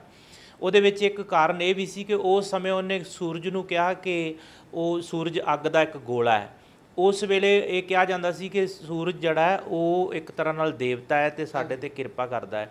ਉਹਦੇ ਤੋਂ ਪਹਿਲਾਂ ਉਹਦੇ ਗੁਰੂ, ਜਿਹਨੂੰ ਉਹ ਗੁਰੂ ਸਮਝਦਾ ਸੀ, ਚਾਹੇ ਉਹਨੂੰ ਮਿਲਿਆ ਨਹੀਂ ਸੀ, ਐਨੈਕਸਾਗੋਰਸ ਨਾਂ ਦਾ ਇੱਕ ਫਿਲੋਸਫਰ ਹੋਇਆ ਯੂਨਾਨ ਦੇ ਵਿੱਚ, ਉਹਨੇ ਵੀ ਇਹ ਗੱਲ ਕਹੀ ਸੀ। ਪਰ ਉਹਨੂੰ, ਕਿਉਂਕਿ ਉਹਦੀ ਉਸ ਵੇਲੇ ਹਕੂਮਤ ਦੇ ਨਾਲ ਕੋਈ ਬਾਹਲੀ ਖਿੱਚੋਤਾਣ ਨਹੀਂ ਹੈਗੀ ਸੀ, ਇਸ ਕਰਕੇ ਐਨੈਕਸਾਗੋਰਸ ਨੂੰ ਕਿਸੇ ਤਰ੍ਹਾਂ ਦੀ ਕੋਈ ਸਜ਼ਾ ਨਹੀਂ ਮਿਲੀ।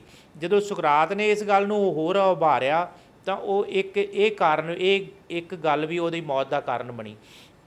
ਉਹ ਇੰਨਾ ਵੱਡਾ ਦਾਰਸ਼ਨਿਕ ਸੀ ਕਿ ਉਸ ਤੋਂ ਬਾਅਦ ਉਹਦੀਆਂ ਸਿੱਖਿਆਵਾਂ ਤੋਂ ਸੇਧ ਲੈ ਕੇ ਪਲੈਟੋ ਤੋਂ ਬਾਅਦ ਅਰਸਤੂ ਤੋਂ ਬਾਅਦ ਅਰਸਤੂ ਦਾ ਚੇਲਾ ਹੋਇਆ ਸਿਕੰਦਰ ਜੀ। ਤੇ ਇਸ ਤਰ੍ਹਾਂ ਪਲੈਟੋ ਨੇ ਉਹਦੀਆਂ ਗੱਲਾਂ ਨੂੰ ਹੋਰ ਜ਼ਿਆਦਾ ਵਿਸਥਾਰ ਦਿੱਤਾ। ਬੇਸ਼ੱਕ ਅਸੀਂ ਸਮਝਦੇ ਹਾਂ ਕਿ ਪਲੈਟੋ ਵੀ ਬਹੁਤ ਵੱਡਾ ਦਾਰਸ਼ਨਿਕ ਹੋਇਆ, ਪਰ ਅਸੀਂ ਜੇਕਰ ਅੱਜ ਦੀ ਦੁਨੀਆ, ਜਿਸ ਦੁਨੀਆ ਨੂੰ ਅਸੀਂ ਆਪਣੇ ਆਲੇ ਦੁਆਲੇ ਦੇਖਦੇ ਹਾਂ, ਜਿਹਦੇ ਵਿੱਚ ਸਕੂਲ ਨੇ, ਕਾਲਜ ਨੇ, ਯੂਨੀਵਰਸਿਟੀਆਂ ਨੇ, ਧਰਮ ਦੇ ਵੱਖ-ਵੱਖ ਸਾਡੇ ਕੋਲ ਡੇਰੇ ਨੇ, ਧਰਮ ਦੇ ਵੱਖ-ਵੱਖ ਸਥਾਨ ਨੇ ਜਾਂ ਵੱਖ-ਵੱਖ ਧਰਮਾਂ ਦੀਆਂ ਸ਼ਾਖਾਵਾਂ ਨੇ, ਜੇਕਰ ਤੁਸੀਂ ਯੂਨਾਨ ਦੀ ਫਿਲਾਸਫੀ ਨੂੰ ਬਹੁਤ ਡੂੰਘਾਈ ਨਾਲ ਦੇਖਦੇ ਹੋ ਤੇ ਤੁਹਾਨੂੰ ਇਹ ਪਤਾ ਲੱਗੇਗਾ ਕਿ ਜਿਹੜੇ ਸਾਡੇ ਆਲੇ ਦੁਆਲੇ ਅਸੀਂ ਸਕੂਲਾਂ ਜਿਨ੍ਹਾਂ 'ਚ ਪੜ੍ਹ ਕੇ ਆਏ ਹਾਂ, ਇਹਨਾਂ ਦੀ ਸ਼ੁਰੂਆਤ ਕਿਤੇ ਨਾ ਕਿਤੇ ਉੱਥੋਂ ਹੋਈ ਸੀ। ਅੱਛਾ ਜੀ। ਯੂਨਾਨ ਦੇ ਵਿੱਚੋਂ ਹੋਈ ਸੀ। ਯੂਨਾਨ ਦੇ ਵਿੱਚ ਉਸ ਸਮੇਂ ਜਦੋਂ ਕਿਸੇ ਨੂੰ ਇਸ ਗੱਲ ਦਾ ਚੇਤਾ ਵੀ ਨਹੀਂ ਸੀ, ਉਸ ਵੇਲੇ ਅੱਜ ਤੋਂ 2300-2400 ਸਾਲ ਪਹਿਲਾਂ ਮਤਲਬ ਸਕੂਲ ਦੇ ਨਾਲ ਇਹ ਵੀ ਸਿੱਖਿਆ ਦਿੱਤੀ ਜਾਂਦੀ ਸੀ ਕਿ ਫਿਜ਼ੀਕਲ ਤੌਰ 'ਤੇ ਵੀ ਸਕੂਲਾਂ ਦੇ ਵਿੱਚ ਪੜ੍ਹਾਈ ਹੋਣੀ ਚਾਹੀਦੀ ਹੈ। ਵੱਖ-ਵੱਖ ਵਿਸ਼ਿਆਂ ਦੀ ਪੜ੍ਹਾਈ ਹੁੰਦੀ ਸੀ। ਜਦੋਂ ਮਤਲਬ ਸਾਨੂੰ ਇਸ ਗੱਲ ਦਾ ਚੇਤਾ ਵੀ ਨਹੀਂ, ਜਿਹੜੀ ਅਕੈਡਮੀ ਸ਼ਬਦ ਜਿਹੜਾ ਹੈ ਇਹ ਸਦੀਆਂ ਪੁਰਾਣਾ ਸ਼ਬਦ ਹੈ, ਅਕੈਡਮੀ ਸ਼ਬਦ। ਹਾਂਜੀ।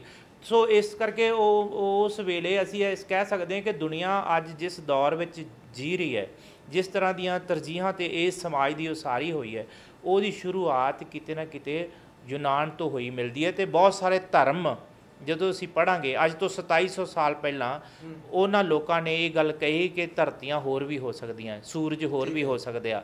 ਜਦੋਂ ਅਸੀਂ ਇਹਨਾਂ ਸਭ ਚੀਜ਼ਾਂ ਨੂੰ ਪੜ੍ਹਾਂਗੇ ਤਾਂ ਸਾਨੂੰ ਪਤਾ ਲੱਗੇਗਾ ਜਿਹੜਾ ਗਿਆਨ ਅਸੀਂ ਸਮਝਦੇ ਹਾਂ ਸਾਡੇ ਕੋਲ ਹੈਗਾ ਹੈ, ਉਹ ਸਾਨੂੰ ਪਤਾ ਲੱਗੇਗਾ ਕਿ ਉਹ ਕਿਤੇ ਨਾ ਕਿਤੇ ਉਹ ਯੂਨਾਨ ਦੀ ਧਰਤੀ ਨਾਲ ਜਾ ਜੁੜਦਾ ਹੈ। ਆਪਾਂ ਇਹ ਕਹਿ ਸਕਦੇ ਹਾਂ ਕਿ ਕਿਤੇ ਨਾ ਕਿਤੇ ਜਿੰਨੇ ਵੀ ਆਪਣਾ ਹੁਣ ਦਾ ਵਰਤਾਰਾ ਜਾਂ ਕਿਸੇ ਲਾ ਲਓ ਐਜੂਕੇਸ਼ਨ ਲੈਵਲ ਨੂੰ ਲੈ ਕੇ ਜਾਂ ਜਿੰਨੀਆਂ ਅਕੈਡਮੀਜ਼ ਵਗੈਰਾ ਚੱਲ ਰਹੀਆਂ, ਇਹਨਾਂ ਦਾ ਕਿਤੇ ਨਾ ਕਿਤੇ ਥਰੈਡਿੰਗ ਯੂਨਾਨ ਦੀ ਧਰਤੀ ਨਾਲ ਜੁੜਦੀ ਆ ਤੇ ਉੱਥੋਂ ਜਿਹੜੀਆਂ ਸਿੱਖਿਆਵਾਂ ਉਹ ਕਿਸੇ ਨਾ ਕਿਸੇ ਰੂਪ ਦੇ ਵਿੱਚ ਅੱਗੇ ਆਉਂਦੇ ਰਹੀਆਂ। ਸਰ ਉਹਦੀ ਫਿਰ ਜਿਹੜਾ ਇੱਕ ਮੌਤ ਦਾ ਜਿਹੜਾ ਬਿਰਤਾਂਤ ਹੈ ਉਹ ਬੜਾ ਵਿਲੱਖਣ ਬਿਰਤਾਂਤ ਹੈ। ਜਦੋਂ ਸੁਕਰਾਤ ਨੂੰ ਉਹਨੂੰ ਇੱਕ ਤਾਂ ਉਹਦੇ 'ਤੇ ਇਲਜ਼ਾਮ ਲਾਇਆ ਗਿਆ ਕਿ ਉਹ ਨੌਜਵਾਨਾਂ ਨੂੰ ਵਿਗਾੜਦਾ ਹੈ, ਕਿਉਂਕਿ ਸੁਕਰਾਤ ਨਵੀਆਂ ਗੱਲਾਂ ਸਿੱਖਣ ਦਾ ਇਛੁਕ ਰਿਹਾ ਹਰ ਦੌਰ ਵਿੱਚ, ਹਰ ਸਮੇਂ। ਇਹਦੇ ਤੋਂ ਇਲਾਵਾ ਉਹਨੇ ਇੱਕ ਸੂਰਜ ਨੂੰ ਅੱਗ ਦਾ ਗੋਲਾ ਕਿਹਾ। ਤੀਜਾ ਉਹਦੇ 'ਤੇ ਇਲਜ਼ਾਮ ਇਹ ਲਾਇਆ ਗਿਆ ਕਿ ਉਹ ਦੇਵਤਿਆਂ ਦਾ ਅਪਮਾਨ ਕਰਦਾ ਹੈ ਤੇ ਨਵੇਂ ਦੇਵਤਿਆਂ ਦੀ ਸਿਰਜਣਾ ਕਰਦਾ ਹੈ। ਸੋ ਇਹ ਉਹਨੇ ਆਪਣੀਆਂ ਦਲੀਲਾਂ ਨਾਲ ਚਾਹੇ ਜੱਜਾਂ ਨੂੰ ਹਰਾ ਦਿੱਤਾ, ਪਰ ਉਸ ਸਮੇਂ ਦੀ ਹਕੂਮਤ ਕਿਉਂਕਿ ਉਹਦੇ ਨਾਲ ਜਿਹੜੀ ਖਾਰ ਖਾਂਦੀ ਸੀ ਤੇ ਉਹਨਾਂ ਨੇ ਉਹਨੂੰ ਮੌਤ ਦੀ ਸਜ਼ਾ ਦਿੱਤੀ। ਮੌਤ ਦੀ ਸਜ਼ਾ ਦੌਰਾਨ ਜਦੋਂ ਸੁਕਰਾਤ ਜੇਲ੍ਹ ਦੇ ਵਿੱਚ ਸੀ ਤੇ ਜੇਲ੍ਹ ਦੇ ਵਿੱਚ ਉਹ ਜਿਸ ਦਿਨ ਉਹਨੂੰ ਜ਼ਹਿਰ ਦਾ ਪਿਆਲਾ ਦੇ ਕੇ ਮਾਰਿਆ ਜਾਣਾ ਸੀ, ਜਿਹੜੀ ਸਜ਼ਾ ਸੀ, ਤੇ ਜਦੋਂ ਇੱਕ ਜੇਲ੍ਹ ਦੇ ਦਲਾਨ ਦੇ ਵਿੱਚ, ਜੇਲ੍ਹ ਦੇ ਮੈਦਾਨ ਦੇ ਵਿੱਚ ਬਹੁਤ ਸਾਰੇ ਉਹਦੇ ਚੇਲੇ, ਜਿਹੜੇ 250-300 ਦੇ ਕਰੀਬ ਉਹਦੇ ਚੇਲੇ ਜਿਹੜੇ ਉਸ ਦਿਨ ਉਹਨੂੰ ਮਿਲਣ ਆਏ ਹੋਏ ਸੀ, ਤੇ ਉਹਦੀ ਜਿਹੜੀ ਘਰਵਾਲੀ ਸੀ ਜਿੰਥੀਫੇ ਵੀ ਬਹੁਤ ਸਾਰੇ ਲੇਖਕਾਂ ਨੇ ਉਹਦਾ ਨਾਮ ਲਿਖਿਆ। ਉਹ ਜਦੋਂ ਉਹਨੂੰ ਮਿਲਣ ਆਈ ਹੋਈ ਸੀ ਤੇ ਉਹਨੇ ਇੱਕ ਪੁੱਤਰ ਨੂੰ ਕੁੱਛੜ ਚੁੱਕਿਆ ਹੋਇਆ ਸੀ, ਇੱਕ ਉਹਨੂੰ ਉਂਗਲੀ ਲਾਇਆ ਸੀ। ਸੁਕਰਾਤ ਦਾ ਵੱਡਾ ਪੁੱਤਰ ਜਿਹੜਾ ਉਸ ਵੇਲੇ ਜਵਾਨ ਸੀ, ਉਹ ਤਿੰਨੇ ਸਾਰਾ ਪਰਿਵਾਰ ਜਿਹੜਾ ਜਦੋਂ ਉਹਨੂੰ ਮਿਲਣ ਆਏ ਤੇ ਜਿਹੜੀ ਜੇਥੀ ਸੀ ਉਹ ਉੱਚੀ ਉੱਚੀ ਰੋਣ ਲੱਗ ਪਈ। ਸੁਕਰਾਤ ਜਿਹੜਾ ਸੀ ਉਹ ਆਪਣੇ ਦੋਸਤਾਂ ਨਾਲ ਗੱਲਬਾਤ ਕਰ ਰਿਹਾ ਸੀ, ਕਿਸੇ ਨੁਕਤੇ 'ਤੇ ਗੱਲ ਕਰ ਰਿਹਾ ਸੀ। ਉਹਨੇ ਆਪਣੇ ਪੁੱਤਰਾਂ ਨੂੰ ਮਿਲ ਕੇ ਉਹਨਾਂ ਨੂੰ ਬੜੇ ਪਿਆਰ ਨਾਲ, ਬੜੇ ਠਰਮੇ ਨਾਲ ਮਿਲਿਆ ਤੇ ਆਪਣੇ ਇੱਕ ਦੋਸਤ ਨੂੰ ਉਹਨੇ ਕਿਹਾ ਕਿ ਇਹਨਾਂ ਨੂੰ ਘਰੇ ਛੱਡ ਆਓ, ਕਿਉਂਕਿ ਉਹ ਵਿਰਲਾਪ ਕਰ ਰਹੀ ਸੀ। ਉਹ ਘਰੇ ਛੱਡ ਕੇ ਆਏ ਤੇ ਇਹਦੇ ਨਾਲ ਹੀ ਉਹਦੇ ਮੌਤ ਦਾ ਸਮਾਂ ਹੋ ਜਾਂਦਾ ਹੈ। ਤੇ ਜਿਹੜਾ ਜੇਲ੍ਹ ਦੇ ਵਿੱਚ ਇੱਕ ਜਲਾਦ ਜ਼ਹਿਰ ਦੀ ਪੋਟਲੀ ਲੈ ਕੇ ਆਉਂਦਾ ਹੈ ਤੇ ਜ਼ਹਿਰ ਨੂੰ ਘੋਟਣ ਲੱਗ ਪੈਂਦਾ ਹੈ। ਉਹ ਘੋਟ ਰਿਹਾ, ਉਧਰੋਂ ਨਾਲ ਸੁਕਰਾਤ ਦੀ ਗੱਲਬਾਤ ਜਿਹੜੀ ਚੱਲ ਰਹੀ ਹੈ। ਤੇ ਸੁਕਰਾਤ ਦੇ ਚੇਲੇ ਰੋ ਰਹੇ ਆ। ਇੱਕ ਬੜੀ ਮਸ਼ਹੂਰ ਪੇਂਟਿੰਗ ਹੈ ਜਿਹੜੀ, ਇਹ ਪੇਂਟਿੰਗ ਅਸੀਂ ਇਹਦੇ ਉੱਤੇ ਲਾਈ ਹੈ ਕਿਤਾਬ ਦੇ ਉੱਪਰ। ਇਹ ਬੜੀ ਕਿਸੇ ਅੰਗਰੇਜ਼ ਮਤਲਬ ਚਿੱਤਰਕਾਰ ਦੀ ਬਣਾਈ ਹੋਈ ਹੈ। ਇਹਦੇ ਵਿੱਚ ਵੀ ਅਸੀਂ ਦੇਖਦੇ ਹਾਂ ਇਹ ਪੂਰੀ ਪੇਂਟਿੰਗ ਇੱਕ ਹੀ ਪੇਂਟਿੰਗ ਹੈ। ਹਾਂਜੀ, ਉਹਦੇ ਸੁਕਰਾਤ ਦੇ ਚੇਲੇ ਜਿਹੜੇ ਉਹ ਜੇਲ੍ਹ ਦੀਆਂ ਦੀਵਾਰਾਂ ਨਾਲ ਸਿਰ ਰੱਖ ਰੱਖ ਕੇ ਰੋ ਰਹੇ ਆ। ਕੋਈ ਇੱਕ ਤਾਂ ਹਾਲ ਪਾਰਿਆ ਕਰ ਰਿਹਾ, ਪਰ ਉਹ ਬੜੀ ਚੜ੍ਹਦੀ ਕਲਾ ਵਿੱਚ ਇੱਕ ਤਰ੍ਹਾਂ ਨਾਲ ਇਸ ਤਰ੍ਹਾਂ ਬੈਠਾ ਹੋਇਆ ਕਿ ਜਿਵੇਂ ਬੜੇ ਬੁਲੰਦ ਸ਼ਖਸੀਅਤ ਹੁੰਦੀ ਹੈ। ਅਤੇ ਇਹ ਗੱਲਾਂ ਕਰਦਿਆਂ ਕਰਦਿਆਂ ਸੁਕਰਾਤ ਨੇ ਜੇਲ੍ਹ ਘੋਟ ਰਿਹਾ ਉਹ ਲੜਕੇ ਨੂੰ ਪੁੱਛਿਆ ਕਿ ਕਿੰਨੀ ਕੁ ਦੇਰ ਲੱਗੇਗੀ ਹੋਰ। ਅਤੇ ਉਹਦਾ ਚੇਲਾ ਜਿਹੜਾ ਉਹਦੇ ਕੋਲ ਬੈਠਾ ਹੋਇਆ ਸੀ ਉਸ ਵੇਲੇ, ਉਹਨੇ ਕਰਾਈਟੋ ਨੇ ਕਿਹਾ ਕਿ ਜਨਾਬ ਐਡੀ ਕੀ ਕਾਹਲੀ ਹੈ, ਗੁਰੂ ਜੀ ਐਡੀ ਕੀ ਕਾਹਲੀ ਹੈ, ਤੁਸੀਂ ਮਰਨ ਲਈ ਵੀ ਕਾਹਲ ਕਰ ਰਹੇ ਹੋ। ਅਤੇ ਉਹ ਕਹਿੰਦਾ ਹੈ ਕਿ ਸੁਕਰਾਤ ਨੇ ਬੜਾ ਵਿਲੱਖਣ ਜਵਾਬ ਦਿੱਤਾ, ਜਿਹੜਾ ਇਤਿਹਾਸਿਕ ਸ਼ਬਦ ਨੇ। ਉਹਨੇ ਕਿਹਾ ਕਿ ਪੂਰੀ ਜ਼ਿੰਦਗੀ ਨਵੀਆਂ ਗੱਲਾਂ ਸਿੱਖਣ ਦਾ ਇਸ਼ਕ ਰਿਹਾ, ਅਤੇ ਅੱਜ ਸਮਾਂ ਆ ਗਿਆ ਹੈ ਅਤੇ ਮੈਂ ਅੰਦਰ ਇਹ ਤੀਬਰ ਇੱਛਾ ਪੈਦਾ ਹੋ ਰਹੀ ਹੈ ਕਿ ਜਾਣ ਲਵਾਂ ਕਿ ਮੌਤ ਕੀ ਹੁੰਦੀ ਹੈ। ਅਤੇ ਇਤਿਹਾਸਕਾਰ ਲਿਖਦੇ ਆ ਕਿ ਉਹ ਆਪਣੀ ਮੌਤ ਦੀ ਵੀ ਨਾਲ ਨਾਲ ਵਿਆਖਿਆ ਕਰਦਾ ਰਿਹਾ। ਅਤੇ ਉਹਨੇ ਕਿਹਾ ਕਿ ਜਦੋਂ ਮੈਂ ਸੌਂ ਜਾਵਾਂ ਅਤੇ ਮੇਰੇ ਉੱਤੇ ਚਾਦਰ ਪਾ ਦੇਣੀ। ਅਤੇ ਇਸ ਤਰ੍ਹਾਂ ਉਹਦੀ ਮੌਤ ਹੋਈ। ਅਤੇ ਉਹ ਵਿਲੱਖਣ ਉਸ ਵੇਲੇ ਉਹਨੂੰ ਇਹ ਵੀ ਕਿਹਾ ਗਿਆ ਕਿ ਜੇਕਰ ਉਹ ਹਕੂਮਤ ਦੀ ਈਨ ਮੰਨ ਲਵੇ, ਜੇਕਰ ਉਹ ਆਪਣੀਆਂ ਗੱਲਾਂ ਨੂੰ ਇੱਕ ਤਰ੍ਹਾਂ ਨਾਲ ਵਾਪਸ ਲੈ ਲਵੇ ਅਤੇ ਉਹਦੀ ਜਾਨ ਬਖਸ਼ੀ ਜਾ ਸਕਦੀ ਹੈ, ਉਹ ਕਿਸੇ ਹੋਰ ਦੇਸ਼ ਵਿੱਚ ਜਾ ਸਕਦਾ ਹੈ। ਅਤੇ ਉਹ ਸੁਕਰਾਤ ਨੇ ਕਿਹਾ ਕਿ ਮੈਂ ਤੁਹਾਡੇ ਉਹਨਾਂ ਨੂੰ ਇਸ ਤਰ੍ਹਾਂ ਬੋਲ ਕੇ ਚੁੱਪ ਕਰਾ ਦਿੱਤਾ ਸੁਕਰਾਤ ਨੇ ਕਿ ਮੈਂ ਤੁਹਾਡੇ ਜਾਹਲਾਂ ਤੋਂ ਜ਼ਿੰਦਗੀ ਦੀ ਭੀਖ ਕਿਉਂ ਮੰਗਾਂ, ਕਿ ਉਹਨਾਂ ਨੂੰ ਇਸ ਤਰ੍ਹਾਂ ਅਹਿਸਾਸ ਕਰਾਇਆ ਕਿ ਜਿਹੜਾ ਸੱਚ ਹੈ, ਸੱਚ ਜਿਹੜਾ ਹੈ ਉਹ ਕਿਸੇ ਵੀ ਸਮੇਂ ਵਿੱਚ, ਕਿਸੇ ਸਮੇਂ ਦੇ ਕਿਸੇ ਵੀ ਦੌਰ ਵਿੱਚ ਸੱਚ ਬਦਲਦਾ ਨਹੀਂ, ਸੱਚ ਸੱਚ ਰਹਿੰਦਾ ਹੈ। ਅਤੇ ਸੱਚ ਦੀ ਜਿਹੜੀ ਬੁਲੰਦੀ ਹੈ ਉਹਨੂੰ ਕੁਝ ਹੀ ਲੋਕ ਹੁੰਦੇ ਆ ਜਿਹੜੇ ਉਹਨੂੰ ਸ਼ੋਅ ਪਾਉਂਦੇ ਆ।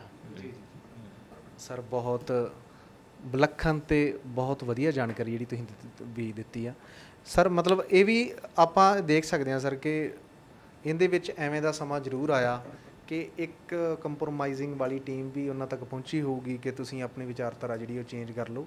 ਤਾਂ ਤੁਹਾਨੂੰ ਜਿਵੇਂ ਆਪਾਂ ਕਹਿੰਦੇ ਹਾਂ ਕਿ ਸਮੇਂ ਦੀ ਕਿਸੇ ਵੀ ਦੌਰ 'ਚ ਕੋਈ ਵੀ ਹਕੂਮਤ ਹੋਵੇ, ਜਿਹੜਾ ਪਰਸਨ ਸਮੇਂ ਦੇ ਉਲਟ ਦਿਸ਼ਾ ਵੱਲ ਜਾਂਦਾ ਆ, ਨਵੀਂ ਵਿਚਾਰਧਾਰਾ ਜਿਹੜੀ ਉਹ ਲੈ ਕੇ ਆਉਂਦਾ ਆ, ਉਹਨੂੰ ਬਹੁਤ ਸਾਰੀਆਂ ਮੁਸ਼ਕਿਲਾਂ ਦਾ ਸਾਹਮਣਾ ਜਿਹੜਾ ਕਰਨਾ ਪੈਂਦਾ।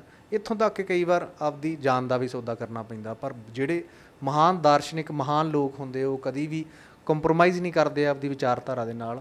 ਸੱਚ ਦੇ ਲਈ ਉਹ ਖੜ੍ਹੇ ਰਹਿੰਦੇ ਨੇ, ਬੇਸ਼ੱਕ ਉਹਨਾਂ ਨੂੰ ਸੱਚ ਦੇ ਲਈ ਆਪਦੀ ਜਾਨ ਤੱਕ ਜਿਹੜੀ ਉਹ ਵਾਰਨੀ ਪਵੇ। ਸਰ, ਕੀ ਤੁਸੀਂ ਸਮਝਦੇ ਹੋ ਕਿ ਹੋਣ ਵਾਲਾ ਜਿਹੜਾ ਸਮਾਜਿਕ ਤਾਣਾ-ਬਾਣਾ ਢਾਂਚਾ, ਉਹਦੇ ਵਿੱਚ ਕਿਹੜੀਆਂ ਐਵੇਂ ਦੀਆਂ 2-4 ਸਿੱਖਿਆਵਾਂ ਸੁਕਰਾਤ ਦੀਆਂ ਜਿਹੜੀਆਂ ਲਾਗੂ ਹੋਣ ਤਾਂ ਥੋੜ੍ਹਾ ਜਿਹਾ ਆਪਣਾ ਆਲਾ ਦੁਆਲਾ ਜਿਹੜਾ ਉਹ ਥੋੜ੍ਹਾ ਵਧੀਆ ਹੋ ਸਕਦਾ ਹੈ? ਸੁਕਰਾਤ ਦੇ ਬਾਰੇ 'ਚ ਜਿਹੜੀ ਉਹ ਇੱਕ ਬਹੁਤ ਗੱਲ 'ਤੇ ਜ਼ੋਰ ਦਿੰਦੇ ਸਨ, ਉਹ ਇਹ ਸੀ ਕਿ ਜਿਹੜਾ ਅਣਪਰਖਿਆ ਜੀਵਨ ਹੈ ਉਹ ਕੋਈ ਜੀਵਨ ਨਹੀਂ ਹੁੰਦਾ। ਅਤੇ ਅੱਜ ਦਾ ਜਿਹੜਾ ਦੌਰ ਹੈ, ਮੈਂ ਸਮਝਦਾ ਕਿ ਅਸੀਂ ਕਿਸੇ ਵਰਗੇ ਹੋਣ ਦੀ ਕੋਸ਼ਿਸ਼ ਵਿੱਚ ਹਾਂ। ਹਰ ਇੱਕ ਬੰਦਾ ਉਹਦੀ ਬੋਲੀ, ਉਹਦੀ ਸ਼ੈਲੀ, ਉਹਦਾ ਕੱਪੜੇ, ਉਹਦਾ ਸਭ ਕੁਝ, ਸਾਡੀ ਇਹ ਕੋਸ਼ਿਸ਼ ਹੁੰਦੀ ਕਿ ਅਸੀਂ ਉਸ ਵਰਗੇ ਹੋ ਜਾਈਏ। ਪਰ ਸੁਕਰਾਤ ਇਹ ਕਹਿੰਦਾ ਹੈ ਕਿ ਜੀਵਨ ਨੂੰ ਸਾਨੂੰ ਆਪ ਪਰਖਣਾ ਚਾਹੀਦਾ ਹੈ, ਅਤੇ ਅਣਪਰਖਿਆ ਜੀਵਨ ਜਿਹੜਾ ਹੈ ਉਹ ਜਿਉਣ ਲਾਇਕ ਨਹੀਂ ਹੁੰਦਾ।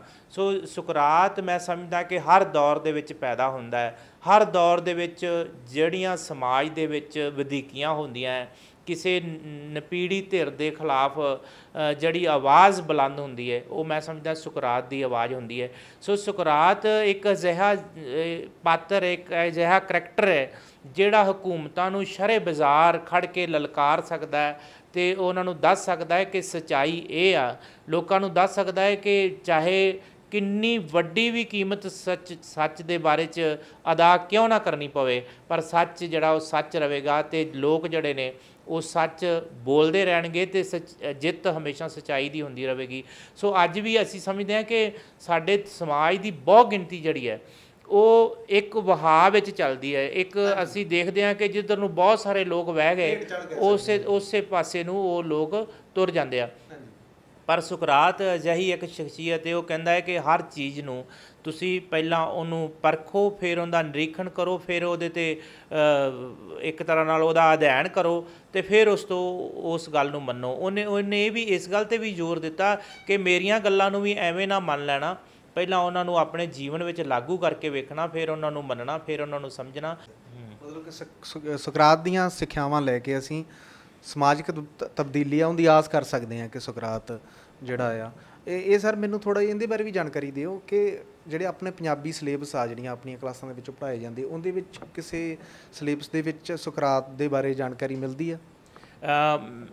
ਜਦੋਂ ਤੱਕ ਅਸੀਂ ਪੜ੍ਹਦੇ ਰਹੇ ਹਾਂ ਤਾਂ ਮੈਨੂੰ ਲੱਗਦਾ ਕਿ ਸੁਕਰਾਤ ਹਾਂ ਬਸ ਥੋੜ੍ਹਾ ਬਹੁਤਾ, ਪਰ ਮੈਨੂੰ ਨਹੀਂ ਲੱਗਦਾ ਕਿ ਇਸ ਤਰ੍ਹਾਂ ਦੇ ਕੋਈ ਪਾਠਕ੍ਰਮ ਹੈਗਾ ਹੈ ਜਿਹੜਾ ਸੁਕਰਾਤ ਦੇ ਬਾਰੇ 'ਚ ਹੋਵੇ।